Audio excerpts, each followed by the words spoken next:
Oke, bismillah.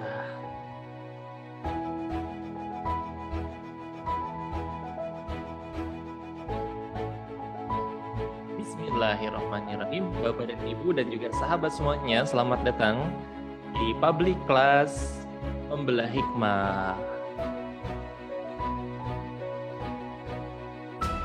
Silakan Bapak dan Ibu semuanya yang sudah hadir untuk bisa menempati kursi yang telah disediakan, tetap jaga jarak dan menggunakan protokol kesehatan.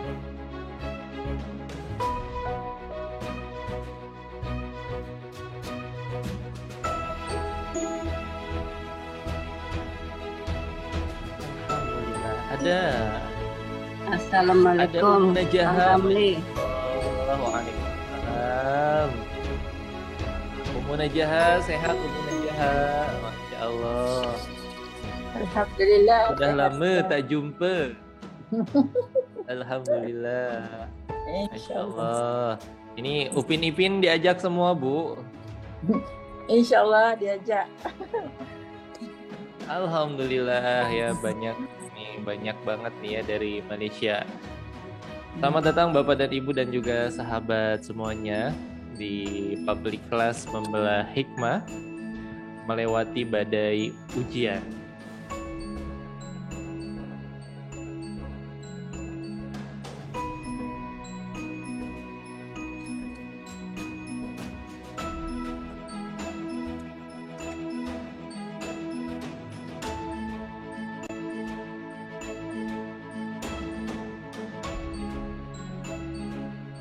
Selamat datang Umu Rofi, Ibu Erni, Al-Mukarrom, Ustadz Budi. Alhamdulillah sudah hadir juga. Ibu Nafisa, Ibu Ayu Vitaloka, selamat datang. Oke, baik Bapak Ibu yang sudah hadir. Nah, ini sudah inisiatif nih. Boleh dong Bapak dan Ibu yang sudah hadir, kita absen dulu di kolom komentar, sebutkan nama dan dari kota mana. Kalau Umu Najah dari negara mana. Ya, silahkan, dan mudah-mudahan banyak saudara-saudara kita di berbagai penjuru Indonesia dan juga dunia, mudah-mudahan. Dari Medan, Masya Allah. Dari Situ Gede, Bogor.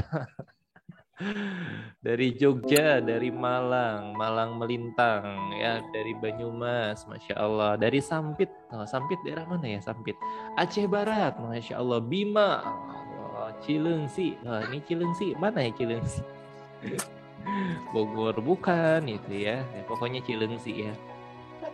Cilendek hadir, Masya Allah. Ibu Nafisah dari Cilengsi, dari Metro Lampung, Ibu Nani, sehat Ibu Nani. Kapan nih ke Lampung lagi nih sama Ustadz Budi?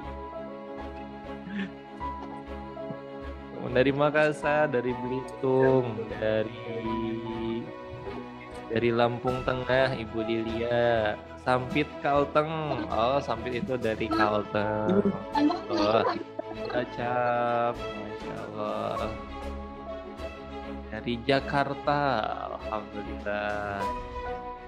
Dari Jogja hadir, dari Riau, dari Cirebon, Samarinda, Masya Allah.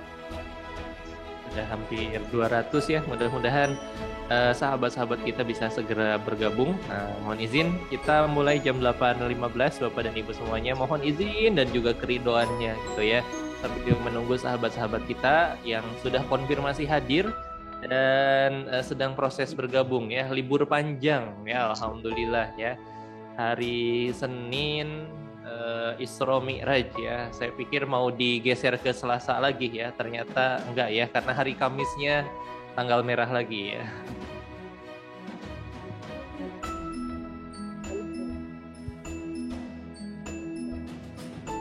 Yang sudah hadir silahkan dihidupkan videonya, audionya boleh dimatikan dulu. Nah, insya Allah malam hari ini banyak saudara-saudara kita yang bergabung, berkumpul, mudah-mudahan bisa memberikan manfaat. Nah, terkhusus bagi Bapak dan Ibu yang saat ini sedang Allah uji dengan kesulitan, dan juga Allah uji dengan kebahagiaan dan ujian, kesulitan apapun itu, mudah-mudahan bisa mendapatkan insight baru, inspirasi baru. Ujiannya tidak bisa dirubah gitu ya, tetap ada. Nah, tapi mudah-mudahan apapun ujiannya, Allah Subhanahu wa taala berikan kekuatan kepada kita semuanya, punggung yang kuat untuk memikul berbagai beban ujian yang Allah berikan pada kita semuanya. Dan ini juga adalah sebuah program series dari Private Class Membelah Hikmah. Ini adalah seriesnya Membelah Hikmah yang sumbernya itu dari buku Membelah Hikmah Kang Asep Supriyatna. Dan dibuat sebuah program pelatihan private class Membelah Hikmah. Bapak Ibu yang ingin mengetahui informasinya, Bapak Ibu bisa klik di website Kang Devi, bit.ly/Membelah Hikmah.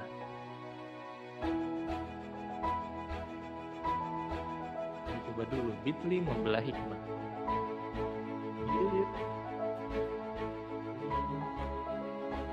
Membelah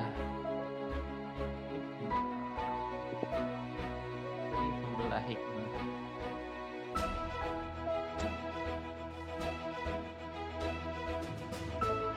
Ya, atau artofdakwah.com/membelah-hikmah.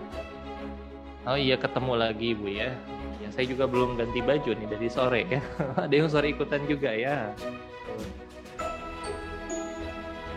Ya, baik Bapak dan Ibu semuanya. Bismillah, sebentar lagi kita mulai, 1 menit lagi Bapak dan Ibu semuanya. Yuk bantu di-share terlebih dahulu supaya banyak saudara-saudara kita yang bisa hadir, dan mudah-mudahan ini kita tidak bisa membantu secara fisik, tidak bisa membantu secara apapun. Mudah-mudahan dengan menyebarkan undangan ini bisa membantu meringankan beban mereka yang saat ini sedang merasa berat dalam menghadapi berbagai ujian yang Allah berikan, gitu ya. Karena ujian itu pasti, yang tidak pasti itu adalah bagaimana kita menyikapi setiap ujian yang ada pada diri kita. Baik Bapak dan Ibu yang berbahagia, bismillahirrahmanirrahim. Assalamualaikum warahmatullahi wabarakatuh. Waalaikumsalam warahmatullahi wabarakatuh. Waalaikumsalam warahmatullahi wabarakatuh. Ustaz Ramli. Alhamdulillah. Bapak Ibu bagaimana kabarnya malam hari ini? Alhamdulillah sehat. Allah Akbar. Oh ya, memang tergantung kesehariannya ya jawabannya ya. Alhamdulillah ya. Jadi memang tergantung kesehariannya ya. Kalau alumni Art of Dakwah, nah pasti jawabannya Alhamdulillah, luar biasa, Allahu Akbar, Masya Allah ya. Baik Bapak Ibu yang dirahmati oleh Allah Subhanahu Wa Taala, Alhamdulillahirabbil alamin, bersyukur pada Allah Subhanahu Wa Taala, malam hari ini kita bertemu kembali, berkumpul kembali di public class Membelah Hikmah, bagaimana melewati badai ujian. Dan ini adalah salah satu series ya, series Membelah Hikmah yang diambil dari bukunya Kang Asep Supriyatna, judul bukunya Membelah Hikmah, dan sudah menjadi program training private class intensif selama 4 pertemuan di private class Membelah Hikmah gitu. Dan sekarang kita akan sama-sama belajar kembali bagaimana kita bisa memaknai setiap peristiwa. Mudah-mudahan malam hari ini menjadi malam yang terbaik untuk kita semuanya. Dan mudah-mudahan Bapak dan Ibu dan juga sahabat semuanya pada malam hari ini mudah-mudahan dalam keadaan yang terbaik sehingga bisa menyimak materi ini dengan khusyuk, dengan sempurna. Dan kita berdoa mudah-mudahan malam hari ini Allah catatkan pertemuan kita pada malam hari ini dalam rangka ibadah pada Allah Subhanahu wa Ta'ala, dan juga mudah-mudahan menjadi ya. Oke, baik. Kemudian tidak lupa yang kedua, salawat dan salam semoga Allah Subhanahu wa Ta'ala mencurahkannya selalu kepada Muhammad pada keluarga sahabat, dan mudah-mudahan sampai pada kita selaku umatnya yang masih setia mengikuti jejak dan langkahnya hingga akhir zaman. Bapak Ibu sahabat Art of Dakwah, nah selamat datang di acara public class Membelah Hikmah pada malam hari ini. Dan Bapak Ibu dan juga sahabat semuanya yang dirahmati oleh Allah Subhanahu wa taala, melewati badai ujian ini adalah sesuatu yang sulit gitu ya. Nah, namun sesuatu yang sulit ini bukan berarti tidak bisa dilewati, karena Allah itu akan memberikan ujian hanya pada orang yang memang layak. Nah, hanya memang layak kalau memang Allah Subhanahu wa taala kita menguji kita dengan sebuah kejadian, dengan sebuah peristiwa, maka Allah tahu sebenarnya kita sanggup melewati badai ujian tersebut. Nah, Bapak dan Ibu semuanya, mohon izin gitu ya. Nah, sebelum kelas ini dimulai, nah ini ada beberapa inspirasi dari sahabat-sahabat kita. Nah, mohon izin ya Ummu Najaha, videonya kita putarkan dari para peserta yang kemarin. Alhamdulillah, seberat apapun masalah yang mereka semuanya hadapi, nah alhamdulillah bisa dihadapi dengan penuh rasa kesyukuran pada Allah Subhanahu wa taala. Kang Depi boleh dibantu? Ya, silahkan kita simak. Assalamualaikum. Memang banyak macam ni. Tak boleh faham lah saya bahasa yang saya gunakan. Yang dipelajari ni memang ada yang memang kita dah tahu. Maksudnya mungkin kita secara subconscious. Ni di pemikiran bawah sedar tu kita telah buat. Cuma bila di sharing oleh Ustaz Asif, dia menjadi lebih hanya berstruktur structure. Akronim yang pasti itu jadi kita ingat. Jadi lebih kalau kita boleh membuat peta minda tu kita boleh nampak P apa kena buat, A apa, S, T, I. Jadi kalau kita nak cerita dengan orang ke, share dengan orang lain, anak-anak ke, kawan-kawan tu lebih mudah, dia lebih tapi sudah tentulah banyak yang saya, dan sebenarnya betul-betul saya memang ada cabaran, dan program ni datang bahasa Inggerisnya at the nick of time, betul-betul pada masanya, tepat. macam mana ya, sebab saya pun kebetulan saya baru ambil booster dose untuk vaksin. Yang booster ni kan 1 minggu saya sakit lah, dan semalam alhamdulillah saya jam 3 Malaysia jam 3 Malaysia, sebab kita kan jam 1:30 kan di Indonesia kan kita. Dan jam 3 mata saya boleh buka. Saya rasa macam Allah Akbar. Macam saya terasa Allah kata, bangun. Kamu nak sembuh kan, bangun. Macam Allah Akbar, memang speechless. I'm lost of word, tapi memang banyak yang yalah memang sangat bagus lah. Tapi nak cakap, saya tak sabar nak tunggu bukunya. Dengan detail juga lah catatan saya. Jazakumullah khairan katsiran.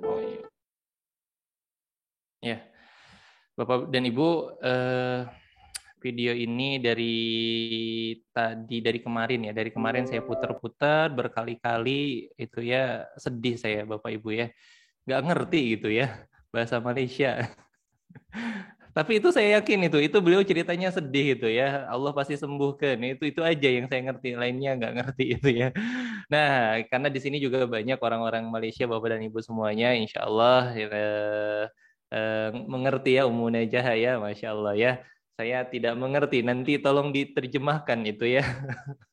Masya Allah ya, sama ya. Makanya dari tadi saya putar-putar ini apa maksudnya gitu ya, berkali-kali ya. Jadi kalau Bapak Ibu nggak ngerti ya, jangan khawatir ya, karena sama saya juga nggak ngerti gitu ya. Insya Allah Bapak Ibu semuanya nanti akan diterjemahkan sama Kang Asep gitu ya, karena Kang Asep lama di Malaysia ya.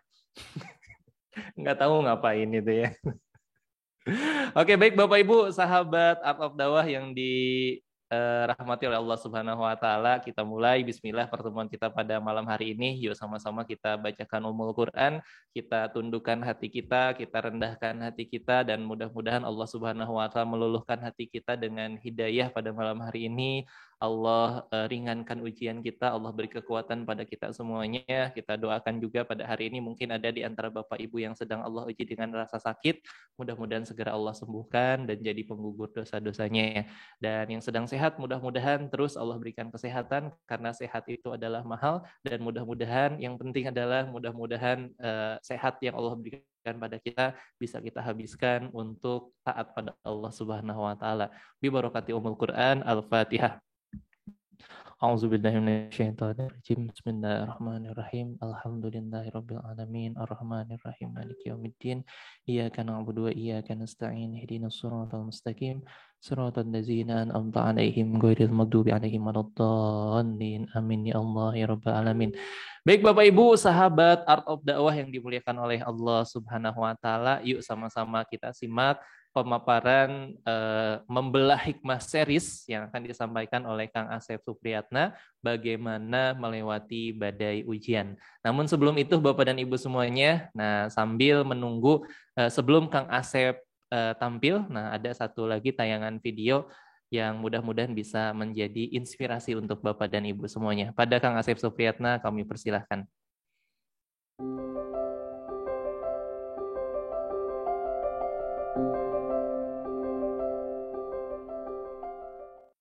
Pesan yang saya dapatkan dari ilmu selama 4 hari ini, bahwa hari pertama saya belajar, saya sudah mampu mencapai titik ridho.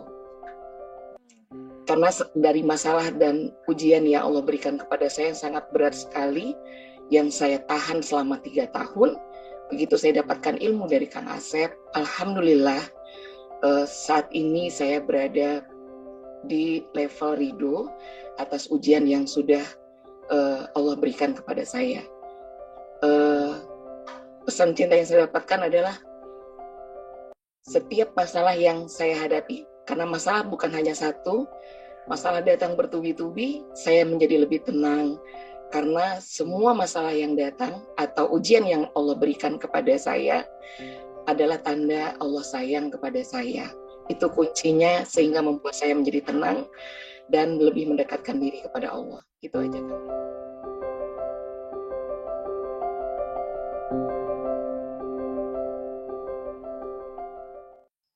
Baik, bismillahirrahmanirrahim. Assalamualaikum warahmatullahi wabarakatuh. Waalaikumsalam warahmatullahi wabarakatuh. Assalamualaikum warahmatullahi wabarakatuh. Ditunggu dulu ya sampai selesai. Bismillah, alhamdulillah, wassalatu wassalamu ala rasulillah wa ala alihi wa sahbihi wa mawalah, la hawla wa la quwwata illa billah. Asyhadu an la ilaha illallah wahdahu la syarikalah, wa asyhadu anna muhammadan abduhu wa rasuluhu alladzi la nabiyya wa la rasula ba'dah. Allahumma salli ala Muhammadin wa ala alihi wa sahbihi ajma'in wa ba'd. Ada yang double ternyata ya. Alhamdulillah, puji syukur kita panjatkan kehadirat Allah, Rabb yang telah menghimpun kita di kesempatan malam hari ini. Mudah-mudahan setiap hari, setiap detik yang Allah limpahkan kepada kita, kita mampu bisa mengkonversinya menjadi amal solih. Apapun yang kita lakukan, mudah-mudahan di sisi Allah ada pahala yang melimpah untuk kita semuanya. Termasuk kajian kita, acara kita pada kesempatan malam hari ini. Mudah-mudahan menjadi pahala buat kita semuanya. Amin ya rabbal alamin. Salam dan salawat tentunya mudah-mudahan tetap terlimpah ruah kepada junjungan kita baginda Rasulullah Muhammad sallallahu alaihi wasallam, juga kepada keluarga, sahabat dan umatnya hingga akhir zaman.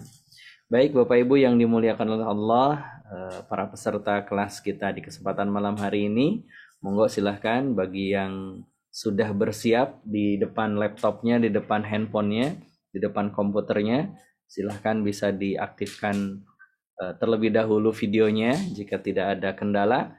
Yang ada kendala mudah-mudahan Allah berikan kemudahan ya dalam menangani kendala-kendalanya insya Allah. Baik, seperti tadi yang Kang Ramli sampaikan di awal, materi yang nanti insya Allah akan saya sharingkan berupa bagaimana sih kita melewati badai ujian ini. Karena sadar atau tidak, disadari atau tidak ya, kita semuanya pasti pernah mengalami yang namanya musibah, ujian demi ujian dalam kehidupan kita. Ada di sini yang belum pernah dapat ujian? Ada? Semuanya pernah ya, semuanya pernah. Ada yang lulus? Atau ada yang remedial? Ya, kehidupan akan senantiasa hadir di tengah-tengah kita dengan berbagai macam warna-warnanya. Termasuk malam hari ini ada yang diuji dengan sinyal, betul kan? Ya, ada yang diuji dengan kuota. Sinyalnya sudah bagus, kuotanya habis gitu kan. Ada yang kuotanya masih banyak Ustadz, ya, sinyalnya nggak ada, sinyalnya bermasalah. Ada juga yang diuji dengan perangkatnya, pirantinya, tiba-tiba ngeheng, tiba-tiba panas, tiba-tiba nggak bisa loading dan lain sebagainya. Setiap apa yang ada dalam kehidupan kita ya tidak akan lepas dari yang namanya ujian demi ujian, dan mudah-mudahan kita bisa melewati badai-badai ujian yang hadir di tengah-tengah kita. Ingat pepatah mengatakan pelaut yang ulung itu tidak lahir di laut yang tenang. Jadi laut yang ulung itu tidak pernah lahir di laut yang tenang. Maka ketika kita mau menjadi pribadi-pribadi hebat di sisi Allah, pribadi-pribadi yang luar biasa di sisi Allah, maka jangan pernah kita berharap tidak akan diuji. Justru ujian itu datang untuk menguji kita, menilai kita seberapa hebat kita dalam mengarungi badai-badai kehidupan. Maka kalau ada seorang pelaut mengaku dirinya hebat tapi nggak pernah melaut, nggak pernah ke lepas pantai, nggak pernah menghadapi ombak-ombak besar setinggi 10 meter, maka tentu dia dipertanyakan kehebatan dia sebagai seorang pelaut. Dalam hidup juga demikian. Maka yang terpenting bukan tentang seberapa besar badainya, seberapa rumit persoalannya, tapi bagaimana kita bisa melewatinya, insya Allah. Nah, hari ini kita akan belajar itu semuanya ya.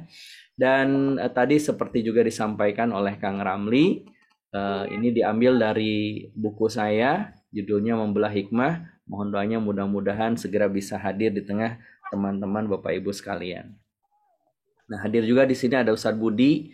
Nanti kalau urusan pendalilan gitu kan, pemahaman tentang dalil-dalilnya ya nanti tinggal tanya ke Ustadz Budi ya, Ustadz Budi. Dan juga ada guru-guru saya yang lain yang hadir di ruang Zoom pada kesempatan malam hari ini. Baik, sebelum kita mulai, Bapak Ibu yang dimuliakan oleh Allah, teman-teman semuanya, pernah nggak sih menghadapi satu persoalan hidup, kejadian atau peristiwa yang hati kita itu sampai detik ini masih merasa berat? Baik itu menerimanya, mengikhlaskannya, ataupun menjalaninya. Ada? Kalau ada boleh dong silahkan di-share. Misalkan ada Kang Asep, atau nggak pernah ada, atau apa ya gitu. Silahkan. Ada? Pernah merasakan satu kejadian yang sampai hari ini kita masih mengingat kejadian itu, dan kita berat untuk berlepas dari kejadian tersebut. Bahkan mungkin di dalam hati kita merasa berat sekali. Ada? Baik, terima kasih. Saya juga begitu. Lantas apakah ketika kita melewati badai ujian itu harus melupakan peristiwa dan kejadian tersebut? Harus melupakan atau tidak? Diminta melupakan atau tidak? Oh tidak. Dilupakan. Ya. Saya punya kejadian yang bagi saya luar biasa. Luar biasa kenapa? Karena ini berkaitan dengan orang lain. Ada banyak. Ya, ada banyak. Yang pertama, salah satunya adalah ketika saya menunda kelulusan saya dari kuliah, lalu ternyata Allah takdirkan yang berbeda. 40 hari sebelum saya diwisuda, Allah memanggil ayah tercinta saya. Kebayang ya Bu ya, kita sudah berjuang Saya menunda kelulusan saya, pas mau lulus Allah memanggil ayah saya. Itu kekecewaan yang bagi saya sampai detik ini tidak bisa saya lupakan. Dan ternyata ketika saya pelajari tentang ilmu acceptance, gitu kan, menerima sebuah ujian, Kang Devi boleh dibantu, menerima sebuah persoalan, menerima sebuah peristiwa, bukan berarti kita harus melupakan ternyata. Enggak, tetapi bagaimana kita bisa melalui, memaknai, memaafkan, lalu memaknai hal tersebut. Dan mudah-mudahan kita semuanya bisa melakukan itu semuanya. Baik. Kehilangan, ya, kata Mbak Puji, ada Ustadz ketika kehilangan sesuatu yang berharga. Nah, sama. Saat itu saya ketika kehilangan salah seorang yang begitu saya cintai dan mencintai saya, yaitu ayah saya.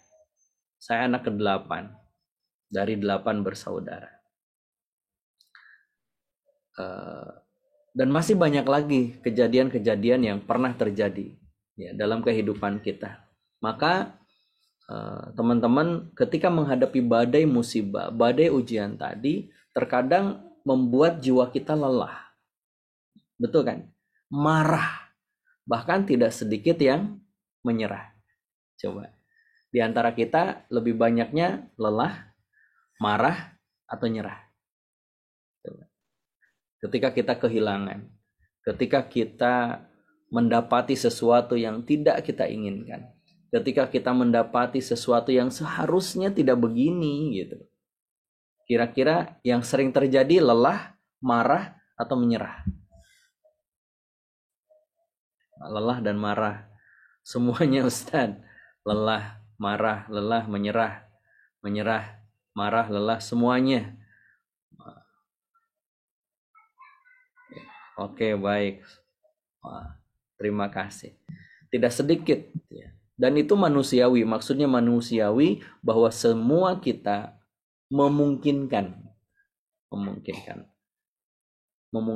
ketika kita mendapati sebuah kejadian lalu kemudian kita lelah. Ya Allah. Lalu bahkan mungkin bisa jadi ada di antara kita yang marah, bahkan ada yang menyerah. Kalau misalkan biasa saja Ustadz, karena sudah terbiasa, mudah-mudahan ini menjadi pertanda kebaikan. Tapi bukan berarti lantas kita berdiam dalam, ya sayang, berdiam dalam ketidakada-rasaan itu. Baik, rasanya memang lelah, tapi rasanya tidak mungkin untuk menyerah. Wis, mantap, Masya Allah. Bukan hanya kehilangan, menunggu janji yang tak kunjung datang juga sangat memberatkan hati. Oh iya, menunggu ya. Masya Allah, ini kayak Kang Depi. Lihatlah wajah Kang Depi, itulah wajah yang sedang menunggu. Kemudian marah dalam keadaan ketika sebelum mempelajari makna qada, qadar, takdir dari Allah, kita sering marah. Oke, baik, makasih. Setelah paham, akhirnya kita jadi paham, jadi tahu ya. Kemudian pasrah Ustaz, lelah, kecewa. Oke, good. Semuanya lelah. Ketiganya Ustaz, semuanya. Baik, terima kasih teman-teman sekalian. Baik, mari kita lihat bagaimana orang menyikapi sebuah persoalan, menyikapi sebuah kejadian, baik itu dalam bentuk musibah dan sebagainya. Ada orang yang langsung memilih untuk marah, lalu keluarlah dari kata-katanya ungkapan-ungkapan yang tidak baik. Bahkan tidak sedikit karena kemarahannya itu dia marah kepada Allah, marah terhadap keputusan Allah, marah terhadap takdirnya Allah, dan tidak sedikit akhirnya berburuk sangka kepada Allah. Tidak hanya kepada sesama manusia, tetapi ada juga yang dia tidak hanya marah, bahkan dia frustasi, akhirnya dia menyerah. Dan menyerah yang paling besar, ya, resikonya adalah menyerah untuk menghadapi kehidupan ini. Dengan apa? Bunuh diri. Nah, maka tidak sedikit di antara saudara-saudara kita yang memutuskan untuk menyerah menghadapi hidup. Ketika apa? Ketika misalkan ada orang yang gagal dalam urusan cinta, ditolak. Dia marah, lalu menyerah, dan menyerahnya bukan hanya sekedar menyerah terhadap keadaan, tapi menyerah terhadap kehidupan. Dia memutuskan untuk meninggalkan kehidupan. Dia tidak mau lagi menghadapi kehidupan yang ada di hadapan dia. Akhirnya dia bunuh diri. Ada yang di PHK, lalu kemudian dia marah, lalu kemudian dia menyerah, lalu bunuh diri. Ada juga yang dibully, juga bunuh diri. Tidak sedikit. Bahkan ada juga yang orang yang bukan karena persoalan yang menurut kita buruk loh. Contoh misalkan, tahu ya Whitney Houston? Siapakah dia, ada yang tahu? Penyanyi. Penyanyi yang sangat luar biasa. Dia peraih 2 piala 6 Grammy Award. Coba 6 piala Grammy Award yang sangat luar biasa, dan itu diidam-idamkan oleh semua penyanyi di dunia. Justru dalam puncak-puncak karirnya, puncak kesuksesannya, puncak yang menurut kita gitu kan. Puncak yang menurut kita itu adalah kondisi yang kita harapkan, gitu. Yang dia harapkan, terkenal, uangnya banyak, gitu kan, popularitasnya luar biasa, bahkan puluhan penghargaan yang dia raih, suaranya luar biasa, justru ditemukan tenggelam, tenggelam di kamar mandi, overdosis, kecanduan kokain, gitu kan. Kemudian ganja dan lain sebagainya. Stres karena kebanyakan duit, kebanyakan uang, kebanyakan popularitas. Artinya apa? Orang menyerah terkadang bukan karena sesuatu yang menyakitkan karena keburukannya. Maksudnya keburukan itu misalkan tadi kena PHK, diputuskan cinta dan sebagainya. Bisa jadi justru karena sesuatu yang sepele, yang menurut kita kok bisa ya gitu. Ada artis Korea bunuh diri gara-gara disebut sama temannya gemuk, coba. Kan kalau kita biasa aja kan kalau disebut gemuk kan gitu. Saya juga begitu, udah cabi banget nih. Dan kata anak saya, Abi, ayo olahraga gitu biar kurus gitu. Abi ganteng kalau kurus kayak dulu gitu. Sekarang udah cabi banget ini kan. Kadang ada orang yang marah lalu bunuh diri hanya gara-gara disebut kamu gemukan ya, coba bunuh diri aja kan itu. Ketika apa? Dia tidak siap gitu kan menghadapi kenyataan kehidupan. Itu Whitney Houston. Wah, kok jauh banget Ustaz ke sana? Iya, kita lihat dulu orang-orang yang hebat luar biasa tapi ternyata berakhir dalam kubangan ketidakpuasan dalam hidup. Yang kedua, Robin Williams. Robin Williams adalah seorang aktor sekaligus artis ternama, pemain film terkenal. Dan di tahun 2014 yang lalu, dia bunuh diri dengan gantung diri. Bahkan ternyata tren bunuh diri di Amerika itu banyak terinspirasi oleh cara Robin Williams bunuh diri, yaitu gantung diri. Jadi bunuh diri itu menginspirasi banyak orang untuk melakukan hal yang sama. Kalau mau bunuh diri begini caranya. Kebayang ya? Di saat terkenal, ternama, gitu kan. Dan ternyata apa yang membuat dia bunuh diri disebutkan gara-gara apa coba kira-kira? Ada yang tahu nggak? Ada yang tahu? Kenapa dia bunuh diri? Salah satu alasannya? Ya gegara apa? Ya, bukan. Yang terbesar itu adalah merasa sudah tidak lucu lagi. Coba kan, perasaan merasa nggak lucu lagi, ternyata itu bisa membuat orang tersebut bunuh diri. Betapa apa? Betapa mudahnya manusia menyerah terhadap kehidupan ini. Jadi hartanya banyak tapi nggak bahagia. Terkenal tapi nggak bahagia. ternyata yang membuat dia bahagia itu lucu gitu. Dan ternyata saat itu sudah nggak merasa lucu, akhirnya sudah nggak merasa apa makna kehidupan dia. Artinya apa? Artinya bahwa semua kehidupan kita ini, apapun yang terjadi dalam kehidupan ini, sangat tergantung terhadap persepsi kita. Apa yang ada dalam pikiran kita. Apa yang ada dalam frame berpikir kita terhadap sesuatu. Terhadap kebahagiaan, terhadap kesuksesan, terhadap kehidupan, terhadap karir, dan lain sebagainya. Orang yang memahami bahwa yang namanya kebahagiaan itu adalah ketika punya harta yang banyak, maka ketika dia nggak punya harta, dia merasa dirinya gagal, stres, marah, akhirnya menyerah, bunuh diri.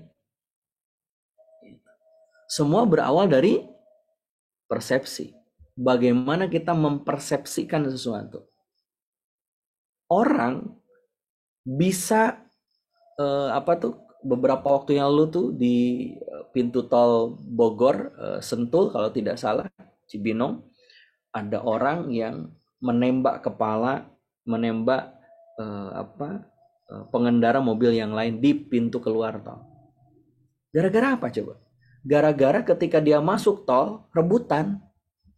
Hanya sebatas rebutan masuk tol. Berapa detik sih dia keduluan sama orang lain. Jadi ketika dia mau masuk pintu tol, dia keselip sama yang lain. Marah dia. Dipepet terus tuh. Keluar di tol Bogor, tembak. Dor, mati.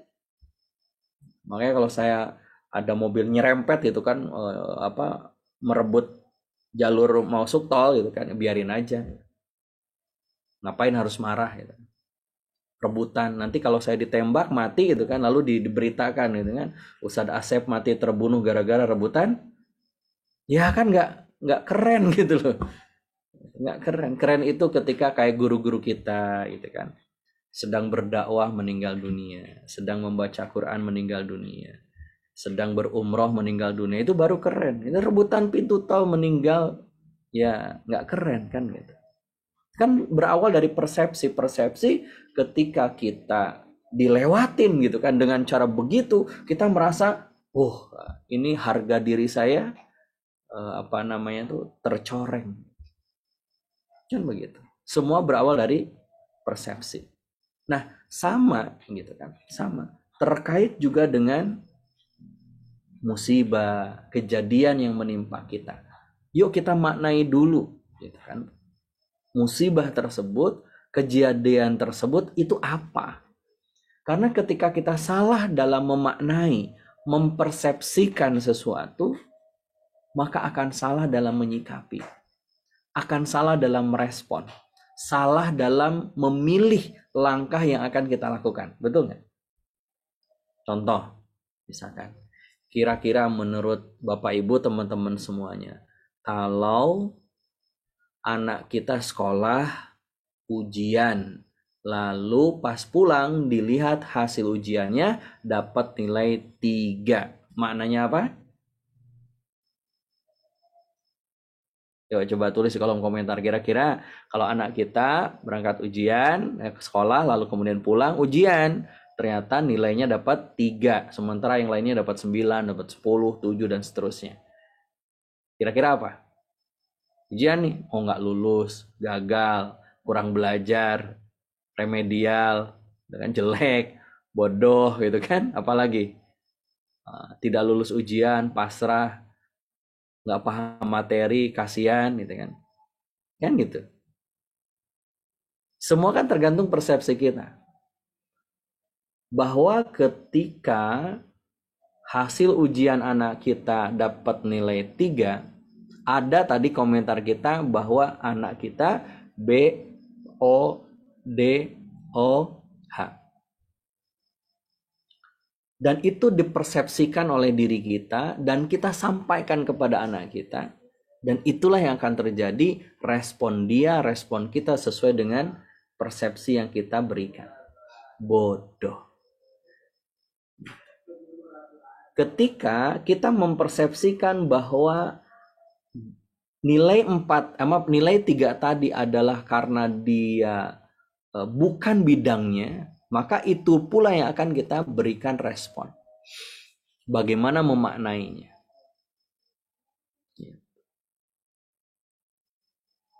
Kalau memaknainya orang tua kurang perhatian, maka itu pula yang akan mendorong sebagai orang tua akan melakukan apa. Gitu ya.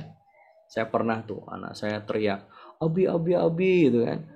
"Teteh dapat nilai 100 loh, Bi." Wah, seneng kan itu. Jujur loh, Bi, gitu. Enggak nyontek. Kan jujur itu mulia, nyontek itu hina. Oh, gitu. Saya bilang, wah ini baru anak Abi. Gitu. Suatu ketika anak saya yang pertama laki-laki ujian bahasa Sunda, nilainya 5. Ah, ini anak Umi nih. Jadi kalau yang buruk kan biasa dinisbatkan kepada orang lain. Kalau yang baik itu ke kita. Kan begitu. Terus anak saya bilang, "Abi, bukannya Abi itu orang Sunda ya?" "Iya, Abi orang Sunda, tapi kamu di rumah nggak pernah pakai bahasa Sunda kan?" "Iya juga sih, ayo tuh belajar." Kan gitu. Semua tergantung kita mempersepsikan. Nah, musibah juga begitu.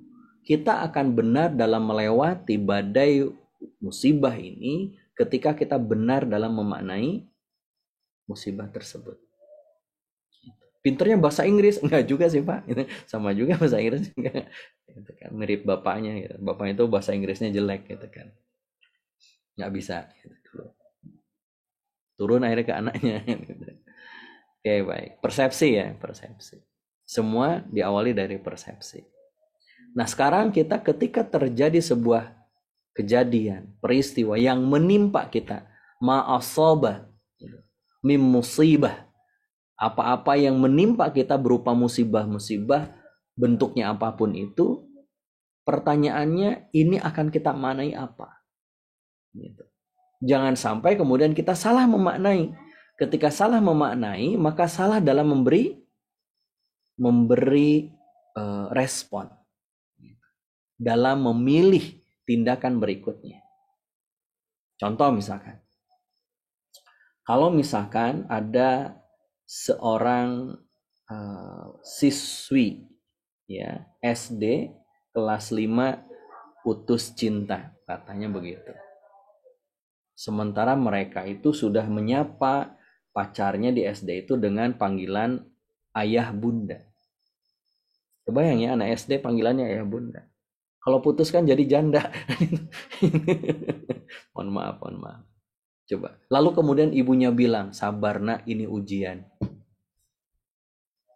Pertanyaannya, apakah semua yang terjadi dalam hidup kita itu bermakna ujian? Kan tidak. Maka ketika kita dalam keseharian ada sesuatu yang terjadi, jangan lantas serta-merta Allah sedang menguji saya. Ada koruptor ketangkep, lalu kemudian dipenjara. Lalu istrinya bilang, "Sabar ya Pak, ini ujian menimpa keluarga kita."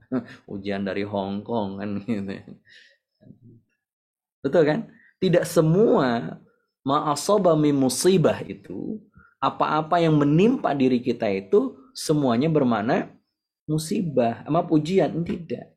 Betul, yang pertama bisa jadi gitu.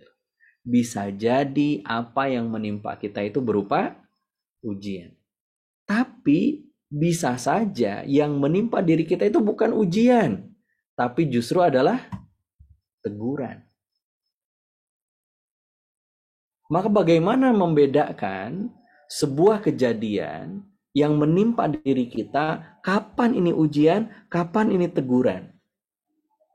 Kenapa? Karena ketika kita salah memaknai, salah ngerespon, kayak tadi gitu kan, karena koruptor ditangkap, lalu kemudian keluarganya sepakat, "Pak, sabar ya Pak ya, ini adalah ujian untuk keluarga kita." Ini ujian kan itu. Nah kan salah nanti ngeresponnya gitu loh. Kenapa? Salah memberi makna. Tapi ketika misalkan kita ditimpa sakit, misalkan Omikron datang, lalu batuk-batuk, kemudian demam tinggi, menggigil dan sebagainya, lalu kemudian kita maknai sebagai teguran. Iya ya, jangan-jangan selama ini saya banyak dosa, ini. Kan beda rasanya. beda meresponnya, beda kemudian kita memberikan langkah apa yang harus dilakukan. Dan yang ketiga, bisa jadi sesuatu yang menimpa kita itu juga bukan ujian, bukan teguran, bahkan mungkin azab dari Allah Subhanahu wa taala. Maka yuk, tadi apa yang sudah Bapak Ibu tulis di awal, ada ini, ada itu dan sebagainya. Yuk coba kita maknai dulu, kira-kira itu ujian, teguran ataukah azab. Yang pertama, kapan sebuah peristiwa itu menjadi sebuah ujian? Yang harus kita perhatikan dulu dan kita maknai dulu adalah bala atau ujian ini memang itu bagian dari haknya Allah. Suka-sukanya Allah ngasih kita bala ujian berupa apa. Allah Subhanahu wa taala berfirman, "Alladzi khalaqal mauta wal hayata liyabluwakum." Dialah Allah yang menciptakan kematian dan kehidupan. Liyabluwakum, untuk menguji kalian, ayyukum ahsanu amala, siapa di antara kalian yang paling baik amalnya. Jadi Allah memberikan sesuatu kepada kita dan itu haknya Allah. Itu mah kerjaannya Allah terhadap diri kita. Tidak ada sangkut pautnya dengan kita. Maksudnya tidak ada peranan kita di situ. Bahwa suka-sukanya Allah ngasih apa, kapan, sebesar apa, seperti apa. Dan itulah hidup. Baik berupa kehidupan itu sendiri, kematian, kehilangan harta dan sebagainya, semuanya ketika itu kita nggak bisa memilih, kita nggak bisa menolak, itu bagian dari liyabluwakum ayyukum ahsanu amala. Ujian dari Allah untuk menguji diri kita, siapa di antara diri kita yang paling baik amalnya. Misalkan gini, kita sudah menjaga tuh protokol kesehatannya dijaga, pakai masker, gitu kan? Kita menjaga social distancingnya dan sebagainya kan? Kena juga kan gitu? Kan itu kita sudah berikhtiar nih, menjaga kesehatan, menjaga asupan gizi, makan yang teratur, istirahat yang teratur, sakit juga. Mudah-mudahan itu adalah liyabluwakum. Sakitnya sebagai ujian dalam kehidupan kita. Untuk apa? Menunjukkan siapa di antara hamba-hamba Allah yang salih dengan amal-amalnya itu. Terhadap siapa diberikan ini? Ya tentu tidak kepada semua orang. Ayat ini juga ayat-ayat yang lain. Contoh misalkan di dalam surah Al-Baqarah ayat 155. Allah mengatakan, وَلَنَبْلُوَنَّكُمْ بِشَيْءٍ مِّنَ الْخَوْفِ وَالْجُوعِ وَنَقْصٍ مِّنَ الْأَمْوَالِ وَالْأَنْفُسِ وَالثَّمَرَاتِ وَبَشِّرِ الصَّابِرِينَ. Berarti kalau begitu Allah akan menguji kita dengan ketakutan. Pasti kita akan diuji dengan rasa takut. Wal-ju' dengan rasa lapar. Wa naqasim minal amwal, dengan kekurangan, kehilangan harta. Wal anfus, dengan kekurangan dan kehilangan jiwa. Was-samarat, buah-buahan, perniagaan, gitu kan. Dan Allah memberikan di akhir ayat ini wabasyiris sabirin. Artinya hanya orang-orang yang sabar. Maaf, orang-orang yang diberikan ujian ini untuk menguji siapa di antara mereka yang sabar. Siapa yang sabar ini? Ya orang beriman. Maka berarti musibah yang ditimpakan kepada orang-orang yang beriman untuk menguji mereka siapa orang beriman itu yang sabar, siapa yang tidak, itu fungsi ujian. Nah, bagi orang-orang yang beriman, yang dia beriman, dia taat kepada Allah, diberikan asaba tadi, gitu kan, diberikan ujian tadi, ya semata-mata memang untuk mengangkat derajat kita, menghapuskan dosa-dosa kita.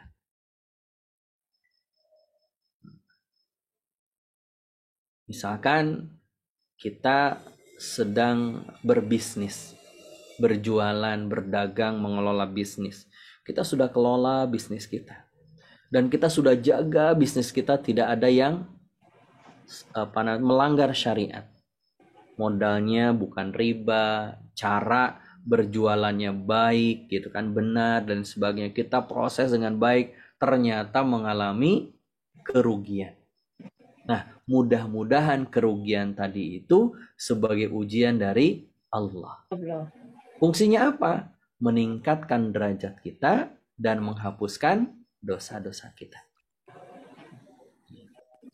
Maka wajar ketika Rasul mengatakan inna idzamal jaza ma'a idzamil bala. Sesungguhnya besarnya pahala itu seiring dengan besarnya ujian, bala. Semakin besar ujiannya, semakin berat ujiannya, berarti pahalanya semakin besar. Kayak ujian, soal gitu kan. Saya kalau misalnya bikin soal, kan nih kayak misalkan Ustadz Budi ya bikin soal nih sebagai guru gitu kan, sebagai dosen. Soal nomor 1 poinnya 20. Tapi soal nomor 2 poinnya 2. Kira-kira tingkat kesulitannya mana yang lebih berat? Nomor 1 atau nomor 2?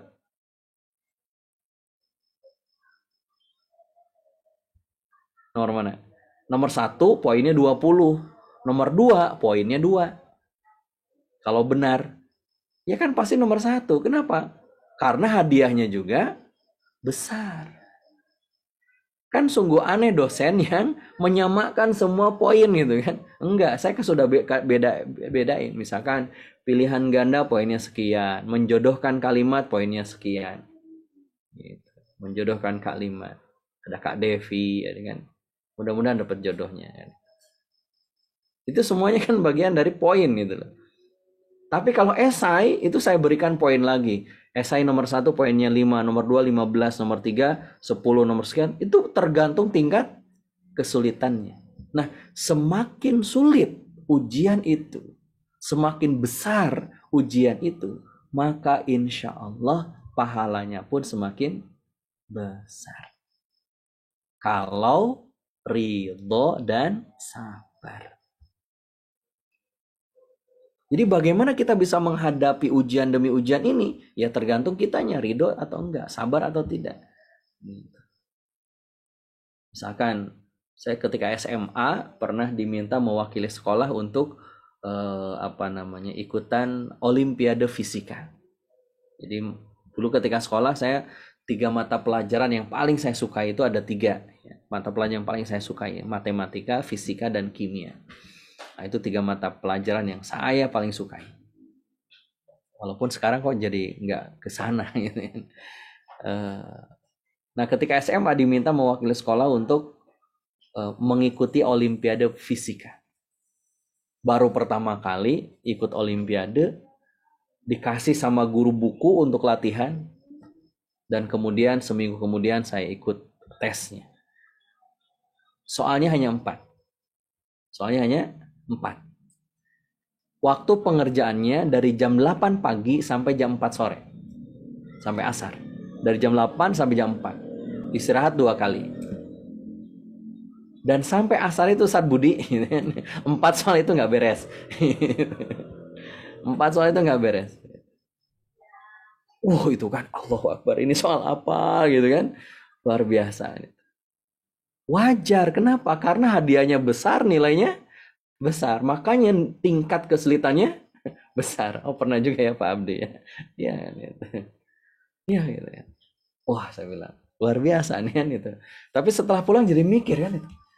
Iya ya, tadi itu soal apa sih gitu kan. Terus buka-buka lagi, oh iya ini ternyata kan gitu. Begitulah kehidupan kita. Artinya bahwa apapun yang menimpa kita saat kita bertakwa kepada Allah, saat kita dekat sama Allah, saat kita jaga ketaatan kita sama Allah, saat kita sedang deket-deketnya sama Allah, kok dikasih rasa sedih, dikasih ujian ini, dikasih berbagai macam peristiwa ini, insya Allah yakinlah itu adalah ujian keimanan kita. Ketika kita imannya semakin naik, diuji lagi, naik lagi, diuji lagi, semakin begitu. Dan kata Rasulullah, ya ujian yang paling berat itu adalah para nabi dan rasul. Kita mah belum ada apa-apanya. Kita belum ada apa-apanya. Tapi bukan berarti lantas ketika kita diuji, lantas menjadikan kita mengundang gitu. Ayo uji dong, saya lagi imannya kuat nih. Ya nggak boleh gitu juga gitu. Nggak boleh. Kalau kata Nabi itu kan, kita nggak boleh berharap bertemu musuh, tapi kalau bertemu musuh jangan lari kan. Maka kita juga begitu, jangan petenteng minta diuji sama Allah gitu. Enggak, tapi ketika diuji jangan lari, hadapi. Dalam sebuah riwayat Bukhari Muslim, ini hadisnya sangat masyhur, bahwasannya ma yusibul mu'min, tidaklah menimpa sesuatu kepada seorang muslim, apapun itu bentuknya. Apakah itu berupa min wasabin, dari rasa sakit, apapun bentuk sakitnya, termasuk hari ini yang sedang sakit, mudah-mudahan ini sebagai ujian, mengangkat derajat, menghapuskan dosa. Saya juga begitu, beberapa waktu yang lalu saya kena COVID juga. Ini lagi hari terakhir isoman. Ini hari terakhir isoman. Itu pun gara-gara di swab sih. Kalau nggak di swab nggak positif. Karena nggak tahu kan ini. Ya, tiba-tiba aja kan habis ketemu Kang Devi kok meriang. Jangan-jangan Kang Devi ini sumbernya. Gitu.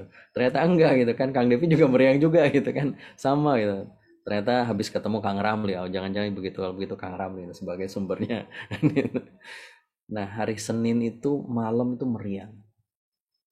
Sementara hari Jumat itu saya harus ke Pangkal Pinang. Ke Pangkal Pinang. Maka saya berobat gitu kan, hari Senin itu minum obat, istirahat, minum herbal gitu kan. Ada propolis, ada madu, ada batu sauda. Ya setahu dan sebisa yang saya makan, saya makan. Hari Selasa tambah berat. Hari Rabu akhirnya tidak ada pilihan lain kan, saya harus swab karena hari Jumat harus ke Pangkal Pinang. Hari Rabu saya di swab antigen, positif. Langsung dapat surat cinta dari Kementerian Kesehatan. Waduh, ternyata klinik tempat saya swab itu klinik yang sudah online dengan aplikasi. Jadi langsung di aplikasi apa tuh namanya, Kang Devi? Peduli Lindungi itu langsung hitam bahwa saya tidak boleh melakukan perjalanan. Waduh. Apakah ini sudah pasti, Mbak? Belum tentu sih, Pak. Yang bisa memastikan itu PCR. Akhirnya hari Kamis saya mau PCR, tapi kata petugasnya, Pak, nanti hasilnya baru bisa hari Jumat. Loh, saya kan hari Jumat harus berangkat ke Pangkal Pinang. Bisa nggak dapat datanya hasilnya Kamis malam? Bisa, Pak, yang same days gitu kan.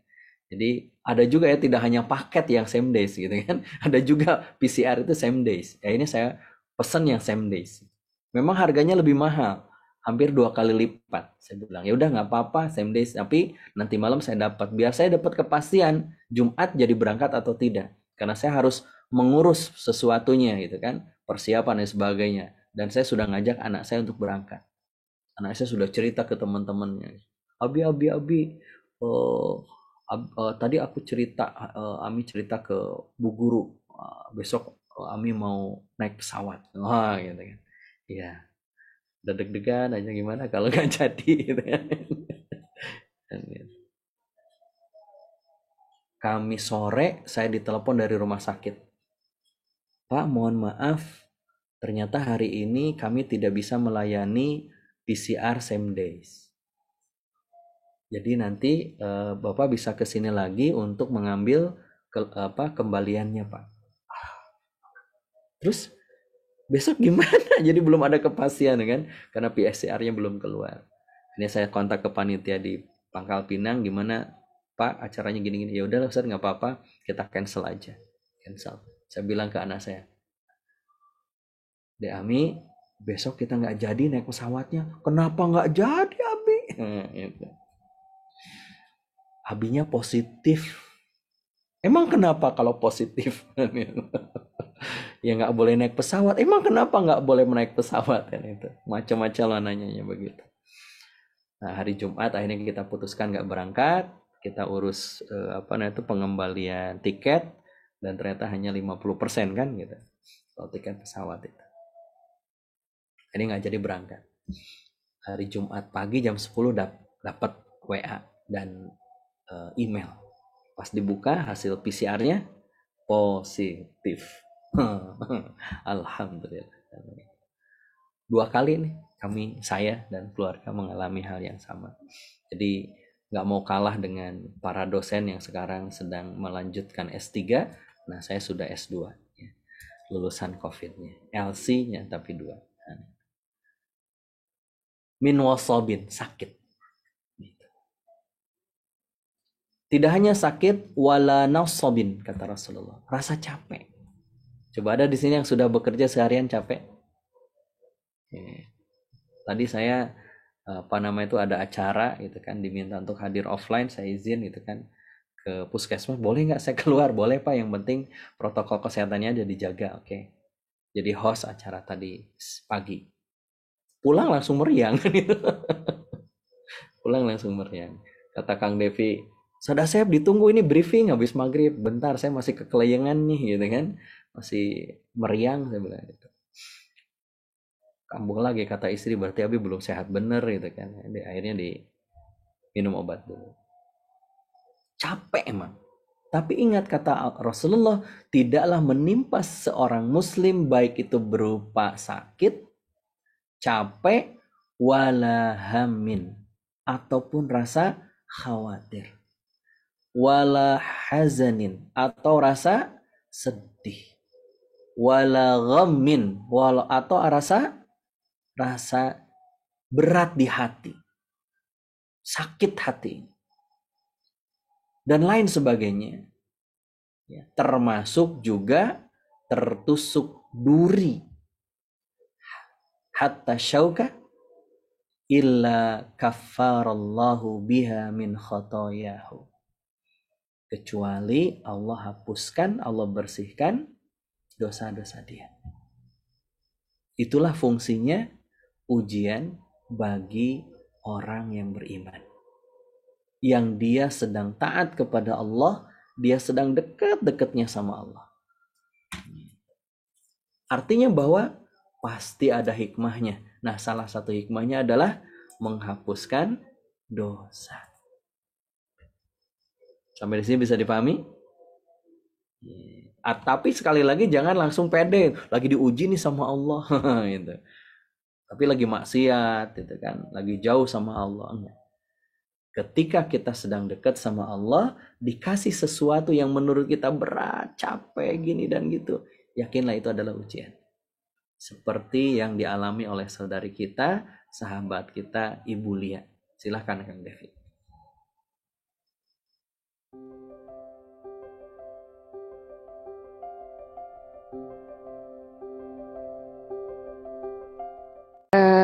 Bismillahirrahmanirrahim. Semoga dengan saya cerita ini Allah membuat saya ridho dengan apa yang saya lakukan. Amin. Bermula dari anak saya kecil, Ustaz. Sulit sekali baca. Setiap dipanggil selalu bilang, enggak, aku maunya dibacain. Gitu. Ayo nak, sini baca. Yuk kita baca buku yuk. Enggak, aku maunya bunda yang bacain. Seiring dengan waktu, karena pekerjaan saya cukup menyita ya Ustadz. Kebetulan saya salah satu pimpinan di salah satu puskesmas gitu ya. yang saat itu memang sedang banyak menyita perhatian, sehingga saya abai. Waktu berjalan sampailah saya sering mengeluh gitu, kok males banget ya, kenapa ya, kok sering kok susah sekali diajarin gitu suruh baca. Banyak sekali alasan yang dikeluarkan gitu Ustaz. Akhirnya saya coba menyibukkan diri mungkin gitu ya, dengan rasa kecewa itu mungkin nanti perlahan, karena saya masukkan anak saya ke sekolah yang menurut saya cukup bisa menggantikan saya sebagai seorang ibu gitu, bisa mengajarkan beliau. Ternyata di kelas 1, kebetulan di yayasan yang sama, itu dari TK kemudian ke SD, beliau diterima dengan kondisinya belum bisa membaca. Di situ saya bertanya, saya yang seorang dokter, saya nggak mampu, apa salah saya? Suatu saat datanglah waktu ujian. Ternyata yang dilakukan oleh anak saya saat itu satu sekolah dengan kakaknya.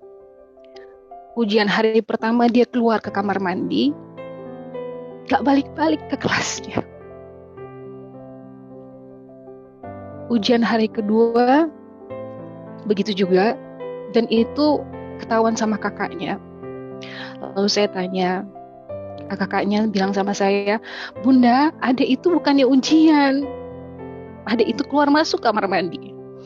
Saat itu saya kecewa, saya bilang, adek apa maksudnya? Dia tersenyum, dia peluk saya. Nggak apa-apa Bunda, soalnya susah. Saya bilang, adek nanti adek baca doa ya, minta sama Allah dimudahin. Oke Bunda, gitu. Keesokan harinya saya tanya, gimana nak? Alhamdulillah Bunda, sekarang lebih mudah. Jadi setiap satu soal adik baca, lalu adik pilih. Kebesokannya saya dipanggil Ustaz. Jawabannya salah semua. Anak saya masih belum bisa baca juga.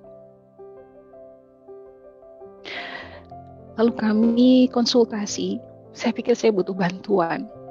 Saya marah sekali dengan diri saya. Saya marah dengan anak saya. Kenapa?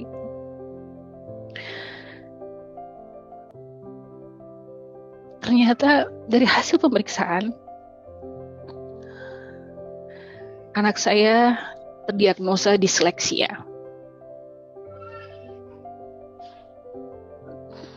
Kesulitan membaca.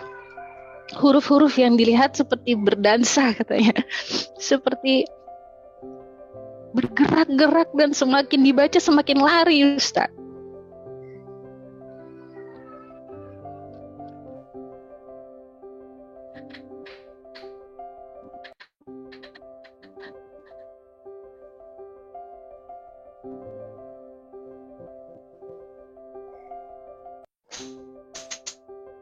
Tersenyum Ustaz dan memeluk saya. Dia mau menenangkan saya gitu, bahwa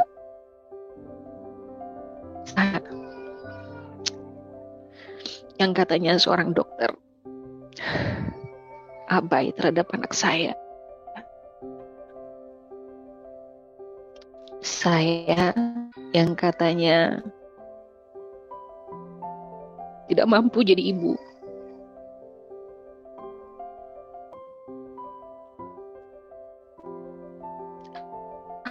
Apa yang saya cari? Yang saya cari selama ini. Tapi dia tetap bangga gitu saya jadi ibunya. Sekian lama dia tahan itu. Dia gak pernah nangis. Dan hari ini saya memutuskan untuk berhenti bekerja beberapa tahun yang lalu, Ustaz. Saya fokus dan ternyata begitu banyak yang saya lewatkan.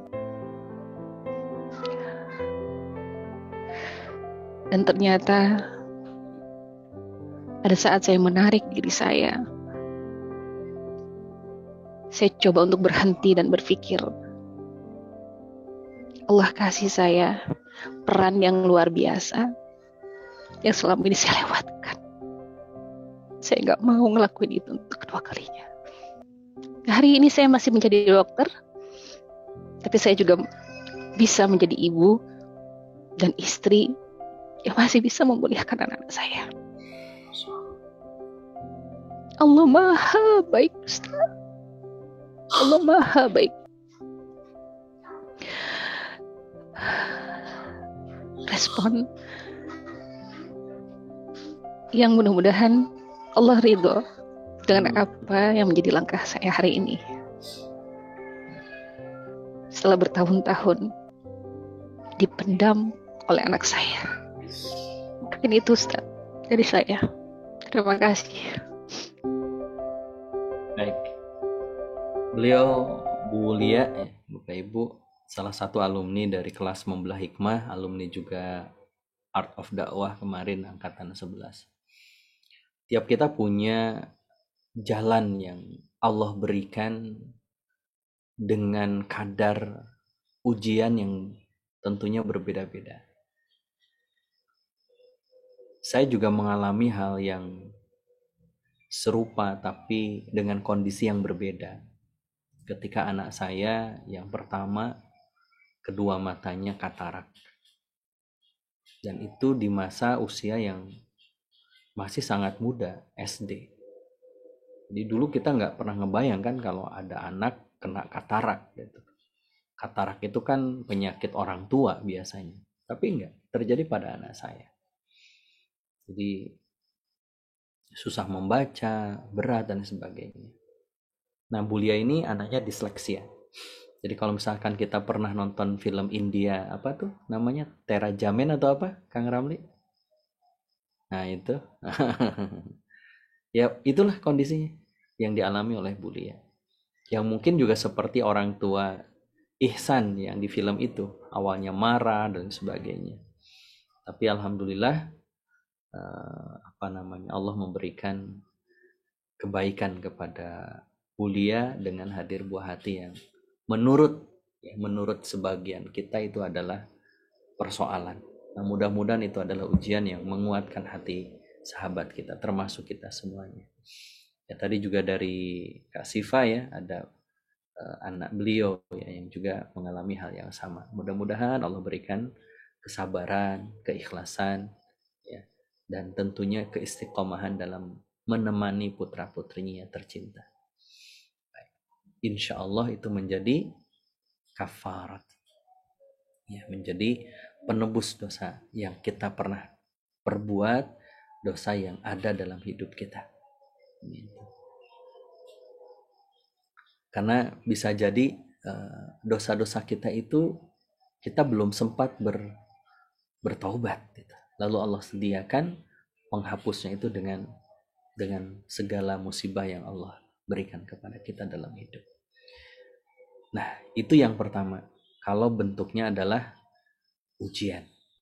Tapi bisa jadi apa yang menimpa kita itu bukan ujian untuk mengangkat derajat kita, tapi teguran untuk mengingatkan kita. Nah, ketika musibah berupa teguran, ya fungsinya adalah untuk segera kembali kepada Allah. Sebagaimana yang Allah sampaikan di dalam surah Ar-Rum ayat 41. Dhaharal fasadu fil barri wal bahri bima kasabat aydin nas. Jadi ada ulah tangan kita dulu. Kita yang bikin gara-gara gitu. Kita yang bikin ulah, kita yang bikin sebabnya sehingga terjadi sesuatu. Ya, makanya kata Ibnu Katsir, bima kasabat aydin nas itu karena dosa yang kita lakukan, kemaksiatan yang kita lakukan. Jadi kalau misalkan hari ini terjadi kebakaran hutan, terjadi kelangkaan minyak goreng gitu kan, itu pasti karena ulah tangan manusia. Nah, mudah-mudahan kita bisa mengambil makna. Ketika kita tidak bisa menolaknya, kita tidak bisa menghindarinya, mudah-mudahan itu ujian. Tapi ketika sesuatu terjadi kepada orang yang melakukan itu semua, gitu, bermaksiat kepada Allah sampai menzolimi orang lain dan dia ditimpa keburukan, yakinlah itu adalah teguran dari Allah untuk mengingatkan kita. Jangan-jangan memang kita banyak dosa yang kita nggak sadar, kita nggak taubat itu kan, kita bahkan mungkin melecehkan. Jangankan ya azan aja dipersoalkan kan gitu hari ini.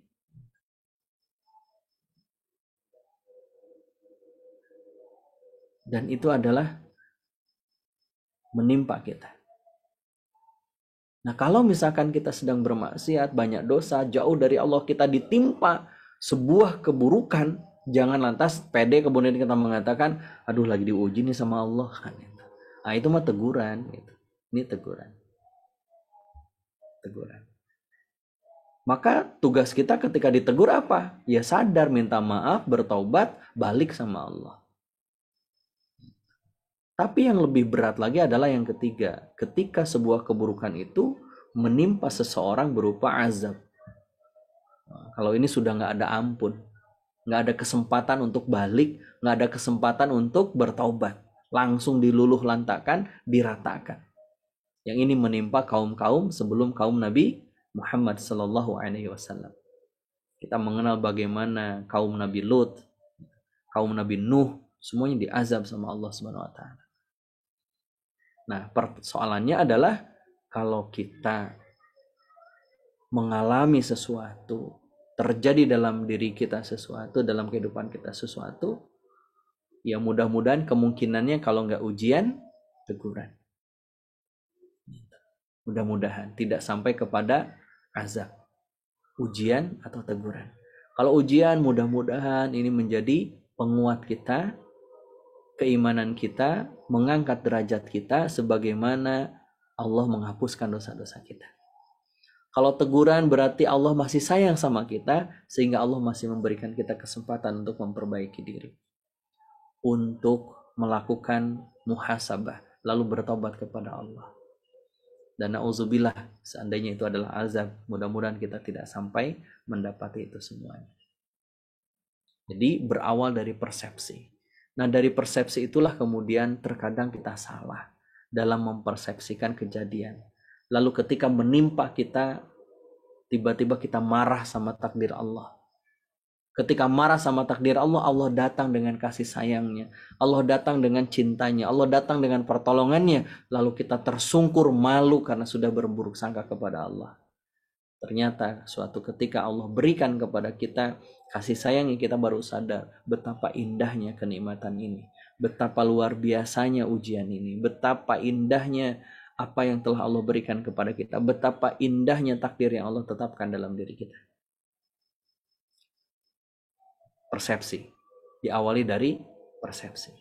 Nah, pertanyaannya kan teman-teman, terus gimana dong biar kita bisa melewati badai ujian ini setelah kita betul dalam memaknainya, mempersepsikan apa yang terjadi ini? Ya tentu kita harus ada langkah-langkah yang harus kita lakukan.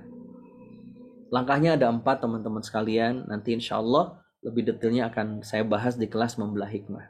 Yang pertama, kita harus belajar untuk mengambil jeda. Ketika sesuatu terjadi, apapun bentuknya, jangan langsung diberikan respon. Jeda dulu, baru kemudian kita berikan respon. Kenapa? Karena emosional itu adalah respon terburuk kita ketika mengalami sesuatu. Itu respon spontanitas. Gitu. Betul nggak? Marah, emosi, dan sebagainya. Itu kan spontan.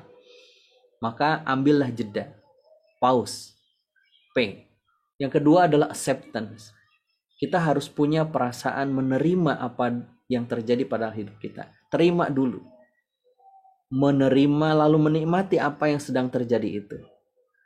Barulah kemudian kita melakukan set ulang apa yang sebenarnya sedang terjadi dan apa yang menjadi prioritas kita. Fokus pada prioritas yang harus kita lakukan. Lalu kemudian getting insight. Barulah kita bisa mengambil hikmah dari apa yang terjadi dalam kehidupan kita. Saya singkat menjadi pasti. Pause, acceptance, set up, top priority, dan getting insight. Tentu program atau proses belajarnya nggak sebentar, perlu waktu. Maka insya Allah kita akan belajar bareng-bareng. Saya mengajak teman-teman semuanya. Kita akan belajar, yang pertama kita akan belajar tentang bagaimana, apa sih sebab-sebab seseorang itu bisa bertahan tapi ada yang menyerah. Sebabnya karena apa? Salah satunya tadi kita sudah bahas tentang persepsi. Yang kedua, kita belajar tentang prinsip-prinsip apa sih yang harus kita miliki ketika kita bisa melewati berbagai macam problematika dalam kehidupan. Keluarga, pasangan, pekerjaan, bisnis yang kadang tidak sesuai dengan yang kita harapkan. Yang ketiga, kita belajar memahami dan mengukur di manakah level kita. Seperti tadi yang disampaikan oleh saudara kita di depan di video ya. Beliau sudah naik levelnya dari marah menjadi ridho. Kemudian kita belajar 5 hal ini, langkah-langkah kunci yang harus kita lakukan agar kita bisa mengubah rasa sabar kita menjadi rasa syukur ketika menghadapi sesuatu. Nah, insya Allah detail programnya disampaikan nanti oleh Kang Ramli.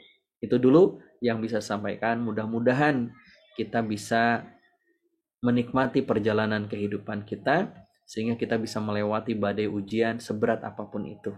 Karena pasti selalu ada hikmah di balik setiap kejadian. Allah a'lam bishawab. Saya serahkan lagi kepada Kang Ramli. Ya, baik.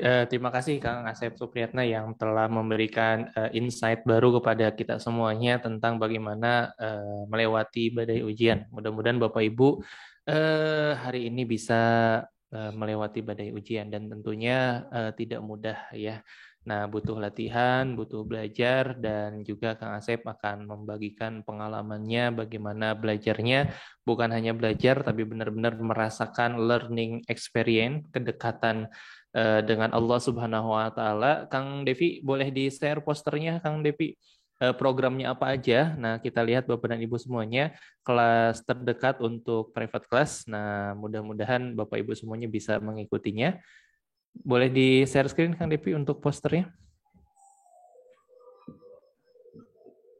Benar, Kang. Nah, silakan Bapak dan Ibu semuanya sambil menunggu pertanyaan. Nah, silakan Bapak Ibu boleh raise hand bertanya langsung. Nah, nanti insya Allah akan dijawab. Nah, ini Bapak dan Ibu semuanya jelas ya, kita full live Zoom meeting. Kita kelas terbaru di awal Maret Bapak Ibu semuanya, jadi jangan sampai terlewatkan. Nah, pembelajarannya hari Jumat, Sabtu, dan Minggu. Nah, coba perhatikan Bapak Ibu semuanya. 3 hari tapi ada 4 pertemuan ya. Jadi ini yang menarik Bapak dan Ibu semuanya, supaya Bapak dan Ibu semuanya benar-benar bisa mendapatkan, merasakan experience baru gitu ya. Nah, insya Allah Bapak dan Ibu semuanya kita mulai jam 19.45 sampai dengan jam 10 pertemuan pertama. Kemudian pertemuan kedua kita mulai hari Sabtu malam Minggu sama pukul 19.45 sampai dengan jam 10 maksimal. Dan khusus hari Sabtu malam Minggu, nah kita agak lebih cepat, jadi insya Allah 21.30, setengah 10 sudah selesai. Kenapa sudah selesai? Karena kita akan melanjutkan kelasnya di pertemuan yang ketiga, yaitu Getting Miracle. Kapan itu? Nah, ini kelasnya adalah jam 2.30 dini hari. Gitu ya. Nah, untuk Bapak Ibu yang ingin merasakan bagaimana belajar jam 2.30 dini hari, feel-nya dapat banget gitu ya. Nah, nanti kita akan sholat tahajud sama-sama, bukan berjamaah ya.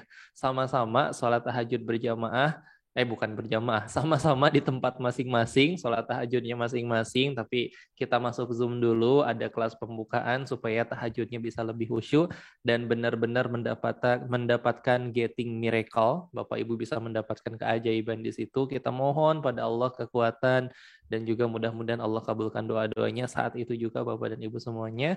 Dan dilanjutkan habis subuh. Dan yang terakhir Bapak dan Ibu semuanya, kita akan belajar moment of awakening. Nah, ini untuk sesi penutup hari Ahad jam 8 sampai dengan 10 malam, dan ini akan menjadi learning experience untuk Bapak dan Ibu semuanya, full intensif 1 minggu yang akan merubah hidup Anda, 3 hari yang akan merubah hidup Anda ya. Wajib ikut. Nah, seperti itu ya Bapak dan Ibu semuanya. Nah, saya senang banget kalau Bapak dan Ibu semuanya bisa ikut, dan malam hari ini Bapak dan Ibu semuanya, saya senang banget kalau Bapak dan Ibu semuanya mau nanya langsung gitu ya, supaya feel pertanyaannya juga dapat bisa dijawab langsung oleh Ustadz Asep. Silakan Bapak dan Ibu semuanya yang mau bertanya langsung. Kalau tidak ada, saya bacakan beberapa list pertanyaan yang ada di kolom komentar. Yang mau bertanya langsung silahkan raise hand. Nah, Bapak Ibu bisa klik link buat lihat-lihat dulu aja Bapak dan Ibu semuanya programnya seperti apa di artofdakwah.com/membelah hikmah. Kita ada 2 program, satu pelatihan communication skill dan juga public speaking di private class Art of Dakwah, dan juga bagaimana menata hati dan juga menata diri di membelah hikmah.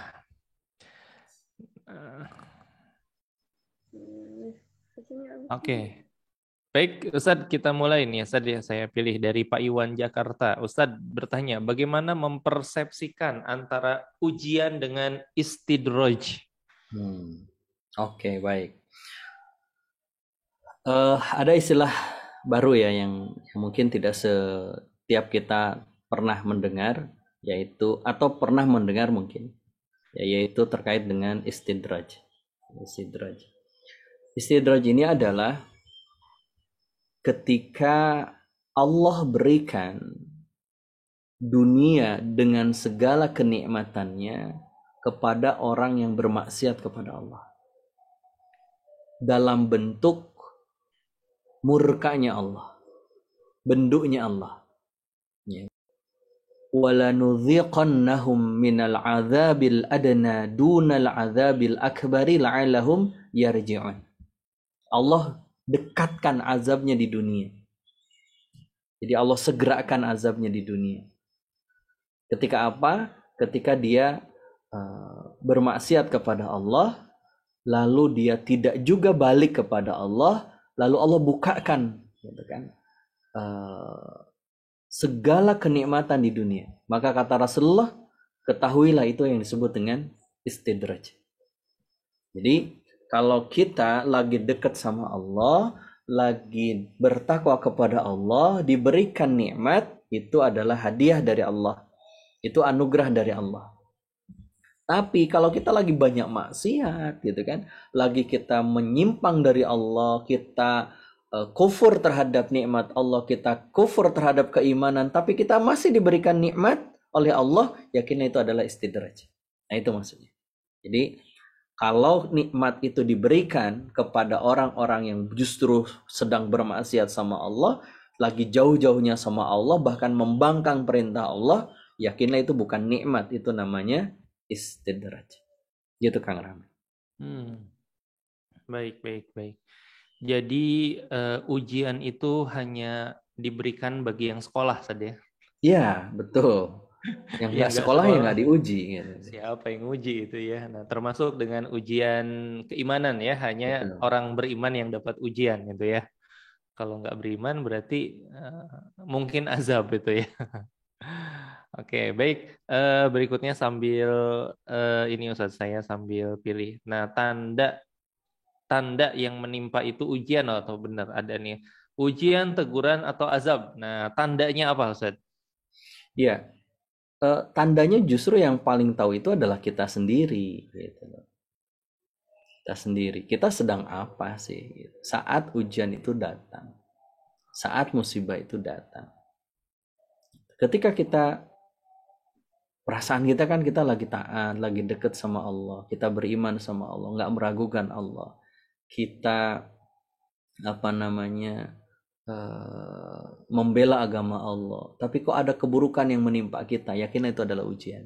Sebagaimana kesakitan, kepedihan, duka, lara yang ditimpakan oleh Allah kepada generasi pertama umat ini, Rasulullah dan para sahabatnya. Itulah ujian dakwah mereka, ujian keimanan mereka. Bilal bin Rabah, Ammar bin Yasir, dan lain sebagainya, Mus'ab, dan lain sebagainya. Tapi ketika kita lagi banyak maksiat gitu kan, kita kemudian diberikan keburukan, yakinlah itu adalah negur kita gitu.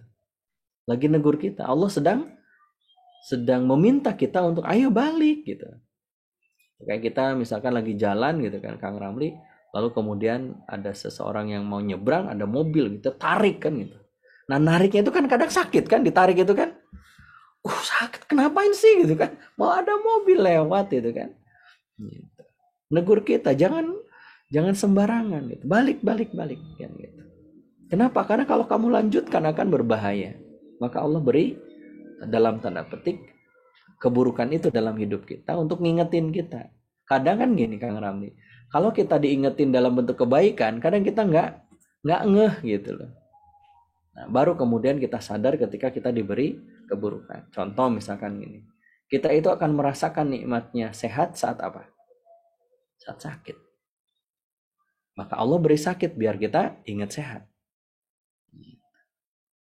Bersyukur atas nikmatnya sehat, itu justru kita nikmati saat kita sedang sakit. Gitu. Ini punten mohon maaf ya, hidung kita mampet satu aja, itu kerasanya banget. Gitu kan, suara kita bindeng gitu kan. Itu baru satu loh yang tertutup, hidung kita mampet. Barulah menikmati betapa indahnya saat dua-duanya terbuka. Pas plong itu, alhamdulillah kan gitu. Nah mudah-mudahan itu adalah menegur kita, jangan-jangan selama ini kita nggak bersyukur sama nikmat Allah. Allah alam.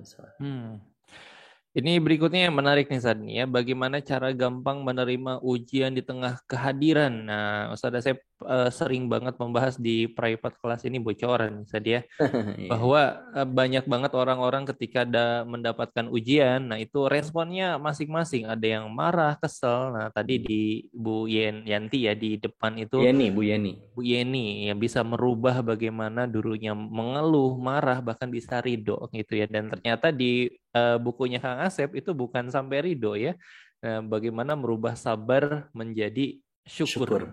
Gitu ya. Nah ini nyambung nih San ya pembahasannya. Bagaimana cara gampang menerima ujian di tengah kehadiran setan dari kalangan jin dan manusia. Wah lengkap banget ya godaannya ya, yang membisikkan keraguan di hati kita. Baik, jadi gini, nanti di kelas akan lebih detail lagi. Ada levelnya kita ngerespon berbagai macam ujian itu. Respon yang pertama itu marah. Itu respon pertama. Dan itu respon yang paling rendah. Yang enggak banget dan hukumnya haram. Enggak boleh. Yang respon yang kedua adalah mengeluh. Kita enggak marah sih tapi ngeluh.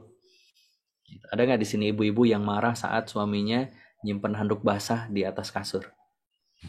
Nah, ada tuh yang marah. Tapi enggak marah sih Ustaz, tapi ngeluh. Si papa ini gimana sih? Nah, enggak marah sih tapi ngeluh. Itu respon yang kedua. Itu juga tidak boleh. Gitu. Kenapa? Karena baik marah maupun mengeluh membuat amal-amal kita yang tadi itu ya, menjadi tidak baik. Tidak dikategorikan amal baik di sisi Allah. Haram, nggak boleh. Nah, level yang ketiga ini level paling standar kita. Apa itu? Sabar. Sabar.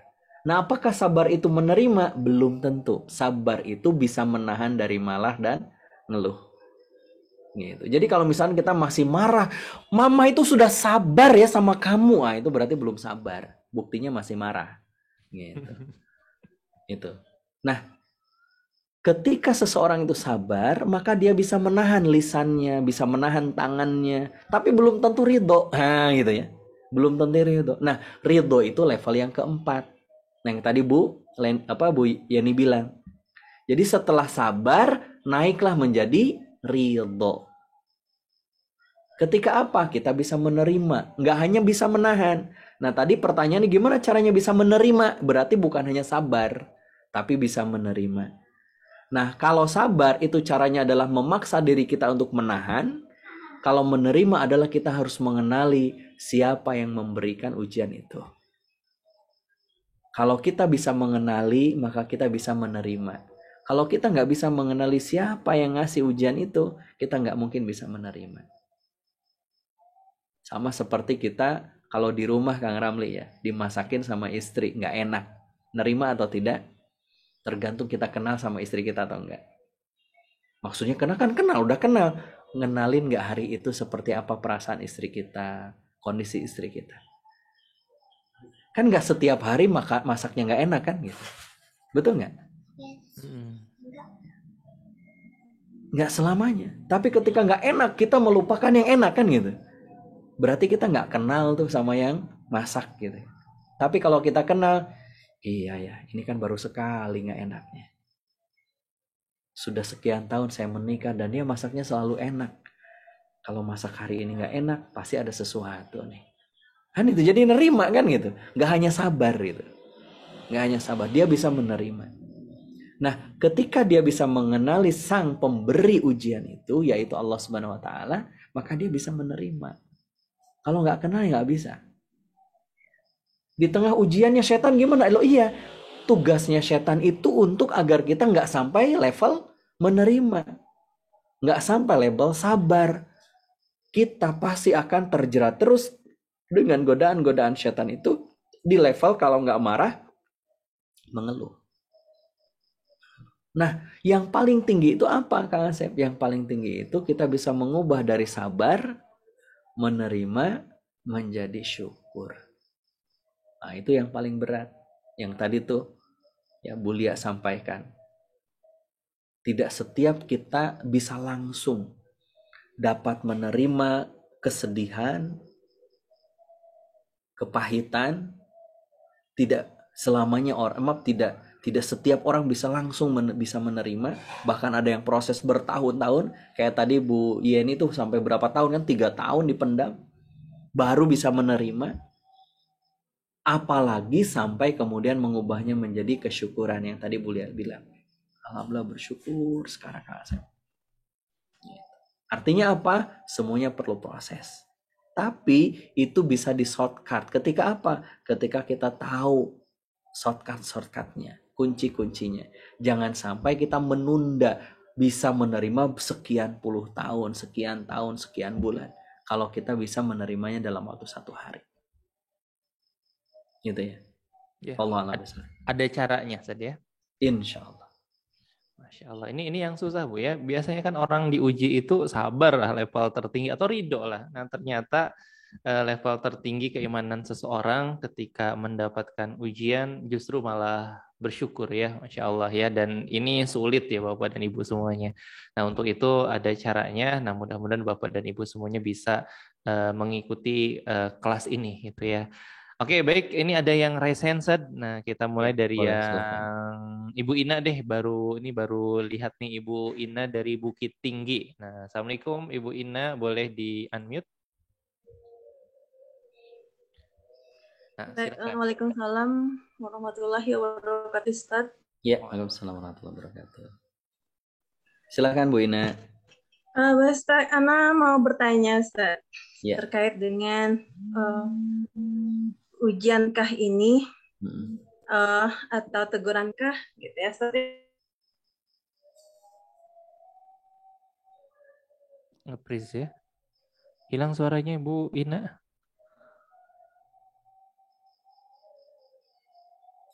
Halo Bu Ina.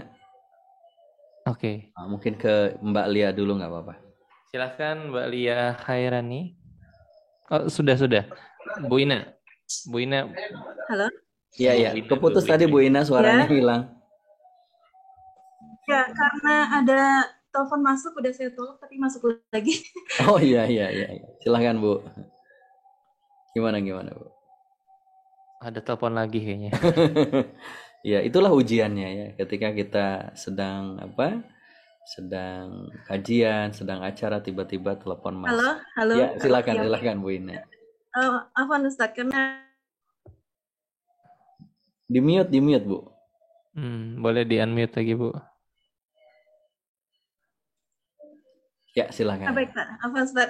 Ya, nggak apa-apa, Bu. Monggo silakan. Jadi gini, Ustaz, ada persoalan yang cukup berat gitu ya, Ustaz. Ya. Jadi ada anak salah seorang saudara anak gitu, Ustaz. Hmm. Beliau ini sering dibully gitu, Ustaz. Mulai dari SD, SMP gitu ya, Ustaz. Terus kemudian sering berpindah-pindah sekolah gitu, Ustaz, karena nggak betah dengan satu sekolah gitu, Ustaz. Astagfirullahaladzim. Masuk lagi nih, telepon. Terus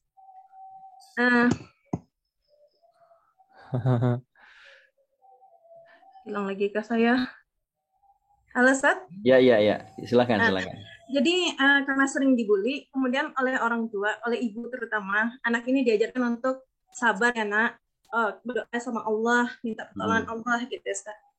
Cuman persisnya nggak bisa dijelasin gitu, Ustaz, apa yang dialaminya di sekolah. Yang jelas sekarang beliau udah kelas 1 SMA dan tiba-tiba baru berapa bulan sekolah langsung bilang berhenti sekolah. Dan bukan hanya seperti itu, Ustaz, tapi beliau bilang gini, aku sekarang murtad, aku nggak percaya lagi sama Allah. Aku jangan disuruh-suruh sholat gitu. Jadi ketika ibunya kemudian membujuk-bujuk lagi untuk sholat gitu, Ustaz, sampailah pada satu hari Jumat ibunya membujuknya untuk sholat Jumat, tapi anak ini langsung bilang rasanya dia pengen membunuh semua orang yang ada di rumah ini gitu, Ustaz. Cuman karena dia takut di penjara makanya dia nggak mau. Nah, sampai keadaannya seperti itu, Ustaz. Nah, menurut Ustaz, ini apa gitu, Ustaz? Apakah ini, bagaimana kita mempersepsikannya? Apakah ini ujiankah atau tegurankah atau azabkah? Tapi anak yang begitu patuh, begitu penyayang, tahu-tahu jadi seperti ini gitu, Ustaz. Nah, bagaimana kita menyikapinya ini, Ustaz? Iya, baik. Makasih Bu Lia. Bu Ina, yang pertama kita doakan mudah-mudahan putra dari saudara Bu Ina Allah berikan kelembutan hati dan kesabaran buat orang tuanya. Yang pertama yang bisa saya pahami adalah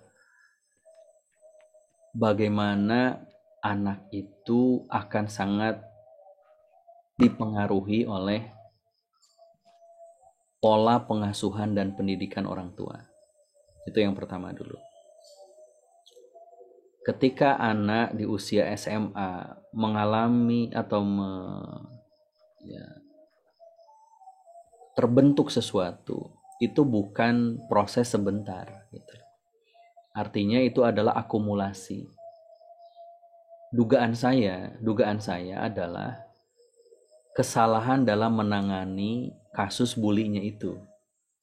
Gitu. Artinya kita gini, kepada anak kita itu nggak bisa semua problem lantas disolusikan dengan sabar ya nak ya, nggak begitu. Itu harus diselesaikan dulu, satu, masalahnya apa, gitu kan. Lalu kemudian ketika sudah beranjak di usia remaja, mereka harus merasakan ya, bagaimana menyelesaikan masalah itu. Dugaan saya yaitu, mohon maaf kalau misalkan keliru, dugaan saya adalah kita salah dalam menangani di awal, gitu, di awal, sehingga anak kita begini. Misalkan begini, contoh misalkan, kenapa ada anak yang begitu keracunan dengan yang namanya games? Itu nggak mungkin tiba-tiba, itu pasti proses, kan akumulasi. Mungkin karena awalnya membiarkan, terus begini, terus sampai kemudian akhirnya menjadi keracunan dengan games. Sama ini juga begitu. Dugaan saya di situ. Nah, apa yang harus dilakukan? Yang pertama, tentu adalah memperbaiki hubungan kita dulu dengan Allah. Ya. Artinya bahwa ketika sesuatu yang buruk tadi itu terjadi, minta ampun sama Allah, minta maaf sama Allah, pasti ada kesalahan kita dalam membina, mendidik, menangani anak kita. Jadi harus ada pengakuan dulu. Sebagaimana ketika Nabi Adam dikeluarkan dari surga, dipisahkan dengan istri tercintanya. Yang pertama kali dilakukan adalah ngaku dulu di hadapan Allah. Rabbana dzolamna anfusan, itu dulu. Jangan misalkan, tapi kan saya sudah betul loh, saya sudah, itu nggak boleh. Itu justru tandanya kita sombong di hadapan Allah. Mengaku dulu sama ya Allah. Yang kedua, saran saya, lakukan pendekatan secara personal. Maksudnya, lakukan, jangan meminta dia, karena udah SMA kan, harus dekat dulu. Karena pasti ketika proses sebelum bully, itu kan dia dekat dengan keluarga. Tapi ketika dibully, kok seolah-olah dalam tanda petik dugaan saya, orang tua saya nggak dukung saya, nggak belain saya disuruh sabar. Nah itu. Kan harusnya diselesaikan kan problemnya gitu, bukan disuruh sabar. Betul sebenarnya kan nggak salah, benar disuruh sabar. Tapi problem di anaknya nggak selesai. Gitu. Saya selalu nanya kepada anak saya, pernah dibully nggak sama teman-teman? Nggak sih, Bi. Ada nggak teman kamu yang dibully? Ada. Diapain? Dimintai gini dan sebagainya. Nah, gitu. Jadi kita harus tahu tuh. Gitu. Nah, karena ini sudah terjadi, maka hari yang kedua adalah kita harus melakukan yang namanya recovery. Nah, recovery itu dengan apa? Mendekatkan kita secara emosional dengan anak kita. Jadi jangan dulu dibebankan dengan yang macam-macam, tapi bangun dulu kedekatannya dengan anak kita. Saya belum terlalu banyak menangani anak-anak. Ya. Saya baru pernah menangani 1 atau 2 anak yang seusia yang Ibu Ina tadi ceritakan. Ada anak SMA perempuan ini Bu. Kebetulan istri saya ngajar di sekolah itu, anaknya itu sebulan bisa 15 hari bolos. Jadi sebulan 15 hari bolos. Kemudian uang SPP bisa 3 bulan nggak dikasih ke sekolah. Jadi pokoknya ini bikin ulah aja si anak perempuan ini. Nah akhirnya ya nggak mungkin kan kita biarkan, kita datangin ke rumahnya, kita ajak ngobrol. Dan betul saya menduga ini pasti ada yang salah di orang tua. Karena pasti problem anak itu problem orang tua. Dan kemudian ini saya bilang, Bu saya mau ngobrol bertiga dengan anak ibu. Jadi saya, istri dan putrinya ini. Ibu silakan masuk dulu, saya pengen ngobrol bertiga. Saya gali dulu Bu dengan pertanyaan. Kamu ketika kamu besar mau apa? Cita-cita kamu apa? Kenapa milih begini dan sebagainya? Sampai kemudian saya tahu persoalannya apa.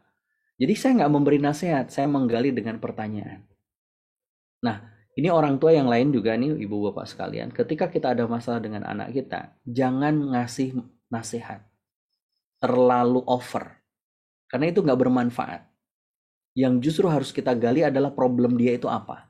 Dengan kemampuan kita bertanya, oh kamu sudah nggak mau sholat, nah gitu. Emang kenapa? Jangan kamu itu yang benar, kamu itu muslim kayak gitu. Justru harusnya digali dulu kenapa dia memilih tidak mau sholat. Karena kalau tidak diselesaikan, ya itu akan terjadi problem. Akhirnya ya berantem terus Bu. Gitu. Jadi harus ada proses pendekatan. Nah kalau bahasanya Kang Ramli itu dengan proses coaching Bu, ya dengan bertanya. Kenapa? Oh gitu. Emang kenapa sih? Gitu. Jadi jangan dulu ngasih nasihat, jangan judgement, jangan memberi kesimpulan. Tanya terus, digali sampai ketemu problem utamanya di mana. Jangan-jangan problem utamanya itu sebenarnya bukan nggak mau sholat, bukan mau murtad, bukan. Tapi nggak percaya sama kamu, mah, gitu. Nggak percaya sama ibu, nggak percaya sama bapak, gitu. Bisa jadi, gitu. Karena biasanya pesan utama yang sebenarnya itu ditutupin, gitu loh. Bukan di situ sebenarnya. Jadi kita harus tahu tuh dengan dengan cara melakukan recovery pendekatan tadi. Mudah-mudahan Allah mudahkan, Allah sabarkan dan Allah buka. Insya Allah Bu, kalau kita benar dalam menanganinya, ketemu masalah utamanya, dapat solusinya insya Allah. Masya Allah, ini masih seru kayaknya Sad. Ini masih 366 nih lebih. Satu lagi sih Sad ya. Boleh. Mohon izin Bapak dan Ibu semuanya, Ustadz Asepnya sedang kurang enak badan ya. Jadi satu lagi itu ya. Silahkan Ibu Lia.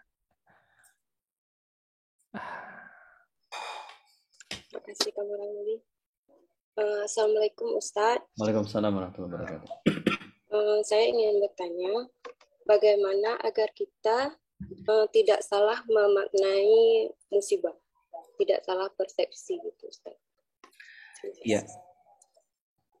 Gimana biar kita tidak salah mempersepsikan sebuah musibah? Tidak ada cara lain kecuali kita mempelajari bagaimana Allah mengkehendaki kehidupan kita. Misalkan ketika kita sudah memahami persoalan tentang qada Allah, maka kita tidak akan mempersepsikan musibah itu dengan berburuk sangka kepada Allah. Misalkan, kalau kita tahu bahwa Allah itu maha memberi yang terbaik, maka kita nggak mungkin akan mempersepsikan kejadian itu buruk dari Allah. Contoh misalkan begini, menurut Bapak Ibu, teman-teman semuanya boleh dijawab di kolom komentar nih di sesi terakhir ini. Ya, menurut ibu-ibu, bapak-bapak, teman-teman semuanya, kira-kira menurut Anda, pertanyaan saya, Allah itu A, selalu memberi yang terbaik, B, kadang-kadang memberi yang terbaik, atau C, nggak pernah memberi yang terbaik? Kira-kira jawabannya mana? A, B, atau C? A semua ya, selalu. Oke. Itu yang pertama. Berarti tahap pertama sudah benar. Bahwa ibu bapak semuanya tahu kalau Allah itu selalu ngasih yang terbaik. Tapi kenapa kadang kita mempersepsikan musibah itu dengan buruk? Ayo, kira-kira kenapa? Ya, karena kita tidak benar-benar yakin dengan apa yang kita ketahui tadi. Kita baru tahu jargon, nah itu. Nggak benar-benar kenal, nggak benar-benar beriman, yakin dengan apa yang kita ketahui itu. Sehingga ketika terjadi sesuatu, kita lantas, kok begini sih ya Allah, dosa saya apa? Nah, itu. Kita akhirnya berburuk sangka kepada Allah. Itu Mbak Lia ya. Jadi kenali Allah, pelajari ilmunya Allah, maksudnya ilmu-ilmu yang Allah kehendaki dalam hidup kita, maksudnya kita mempelajari Islam, maka insya Allah kita jadi tahu apa yang Allah inginkan dari diri kita. Kan kita jadi tahu dari Al-Quran, kita jadi tahu dari hadis Rasulullah tentang hal yang terbaik dalam kehidupan kita, insya Allah. Oke, baik. Masya Allah ya Bapak Ibu, karena waktu juga yang memisahkan kita, insya Allah kita akan bertemu kembali di private class membelah hikmah di awal bulan Maret dan awal masih penghujung Rajab ya, sebelum Ramadan. Nah mudah-mudahan Ramadan ini setelah Bapak Ibu mengikuti kelas membelah hikmah lebih berasa lagi, lebih bermakna lagi gitu ya. Karena kalau kita mempelajari yang berkaitan dengan ilmu otak gitu ya, dipelajari selesai, bisa dihafal, bisa dipahami dengan mudah. Tapi kalau yang dilatih itu adalah hati, nah sabar, ridho, syukur itu kan perkara hati. Makanya butuh proses. Makanya di learning experience di private class membelah hikmah ini ada kita sholat tahajud bareng gitu ya. Karena sholat tahajud ini adalah amalan ibadah yang paling utama gitu ya, dan yang paling sulit gitu ya. Bahkan guru saya sering banget ngingetin kalau kita sulit sholat tahajud, nah introspeksi, muhasabah, siangnya melakukan dosa apa gitu ya, sampai seperti itu Bapak dan Ibu semuanya. Nah, insya Allah learning experience-nya akan sama-sama kerasa supaya semakin menerima kembali apa yang sudah Allah takdirkan pada kita. Baik, Ustaz Asep, sebagai penutup dan juga kesimpulan dari pertemuan kita malam hari ini, silakan Ustaz. Baik, terima kasih Kang Ramli. Teman-teman, Bapak Ibu yang dimuliakan oleh Allah, saat Allah nggak ngasih kita sesuatu, Allah nggak memberi kita, bukan berarti Allah membenci kita. Tapi yakinlah Allah ingin kita mengerti akan sesuatu. Apakah itu berupa ujian ataukah teguran. Bahwa apapun yang Allah berikan selalu yang terbaik untuk kita. Kitanya saja yang diminta untuk memaknai itu semuanya. Dan insya Allah dengan apa yang Allah berikan, kita bisa menikmati sebagai sebuah kesyukuran. Dan ketika kita bisa menaikkan level kita menjadi syukur, insya Allah hidup kita menjadi lebih bahagia, lebih tenang dalam menghadapi berbagai macam kehidupan ini. Insya Allah mudah-mudahan kita bertemu nanti di private class. Selamat belajar, dan tentunya malam hari ini terima kasih sudah berkenan hadir, dan mudah-mudahan ini menjadi ilmu yang bermanfaat. Doakan juga kita semuanya yang hadir di sini yang sedang Allah uji dengan kesulitan, saudara-saudara kita juga, keluarga kita yang sedang Allah uji dengan sakit, dengan kesulitan, mudah-mudahan Allah berikan kenikmatan dalam kesabaran. Mudah-mudahan Allah berikan kemuliaan dalam kesabaran. Wallahu a'lam bishawab. Assalamualaikum warahmatullahi wabarakatuh. Waalaikumsalam warahmatullahi wabarakatuh. Terima kasih Kang Asep Supriyatna, Masya Allah ya. Nah baik Bapak Ibu sahabat semuanya, nah silahkan diklik www.artofdakwah.com/membelah hikmah. Mudah-mudahan Bapak dan Ibu bisa mengikuti kelasnya, semakin merasakan, melatih hatinya supaya semakin ikhlas. Dan mungkin ini experience pertama Bapak dan Ibu semuanya, sholat tahajud yang semakin khusyuk insya Allah ya. Dan Bapak dan Ibu semua yang dirahmati Allah Subhanahu wa taala, kita sempurnakan pertemuan kita pada malam hari ini dengan doa kafaratul majlis. Subhanakallahumma bihamdika asyhadu an la ilaha illa anta astaghfiruka wa atubu ilaik. Dan Bapak Ibu yang terakhir, bukan bahagia yang menjadikan kita bersyukur terlebih dahulu, maka akan Allah Subhanahu wa taala berikan kebahagiaan kepada kita semuanya. Terima kasih Bapak dan Ibu semuanya. Dan yang terakhir Bapak Ibu semuanya, informasi dari Kang Devi, ada harga spesial untuk Bapak Ibu yang hadir malam hari ini, yang daftar hari ini di private class Membelah Hikmah. Sekian, Assalamualaikum warahmatullahi wabarakatuh. Waalaikumsalam warahmatullahi wabarakatuh. Waalaikumsalam warahmatullahi wabarakatuh. Syukron Ustaz. Khairan katsira Ustaz Asif. Jadi sama-sama kasih Pak. Mudah-mudahan. Jumpa lagi. Insyaallah. Assalamualaikum.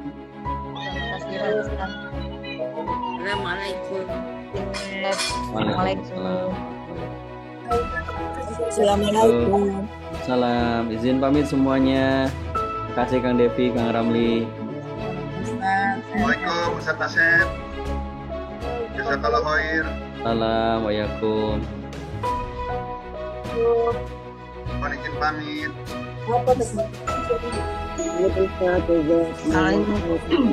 Assalamualaikum Ustaz Asep.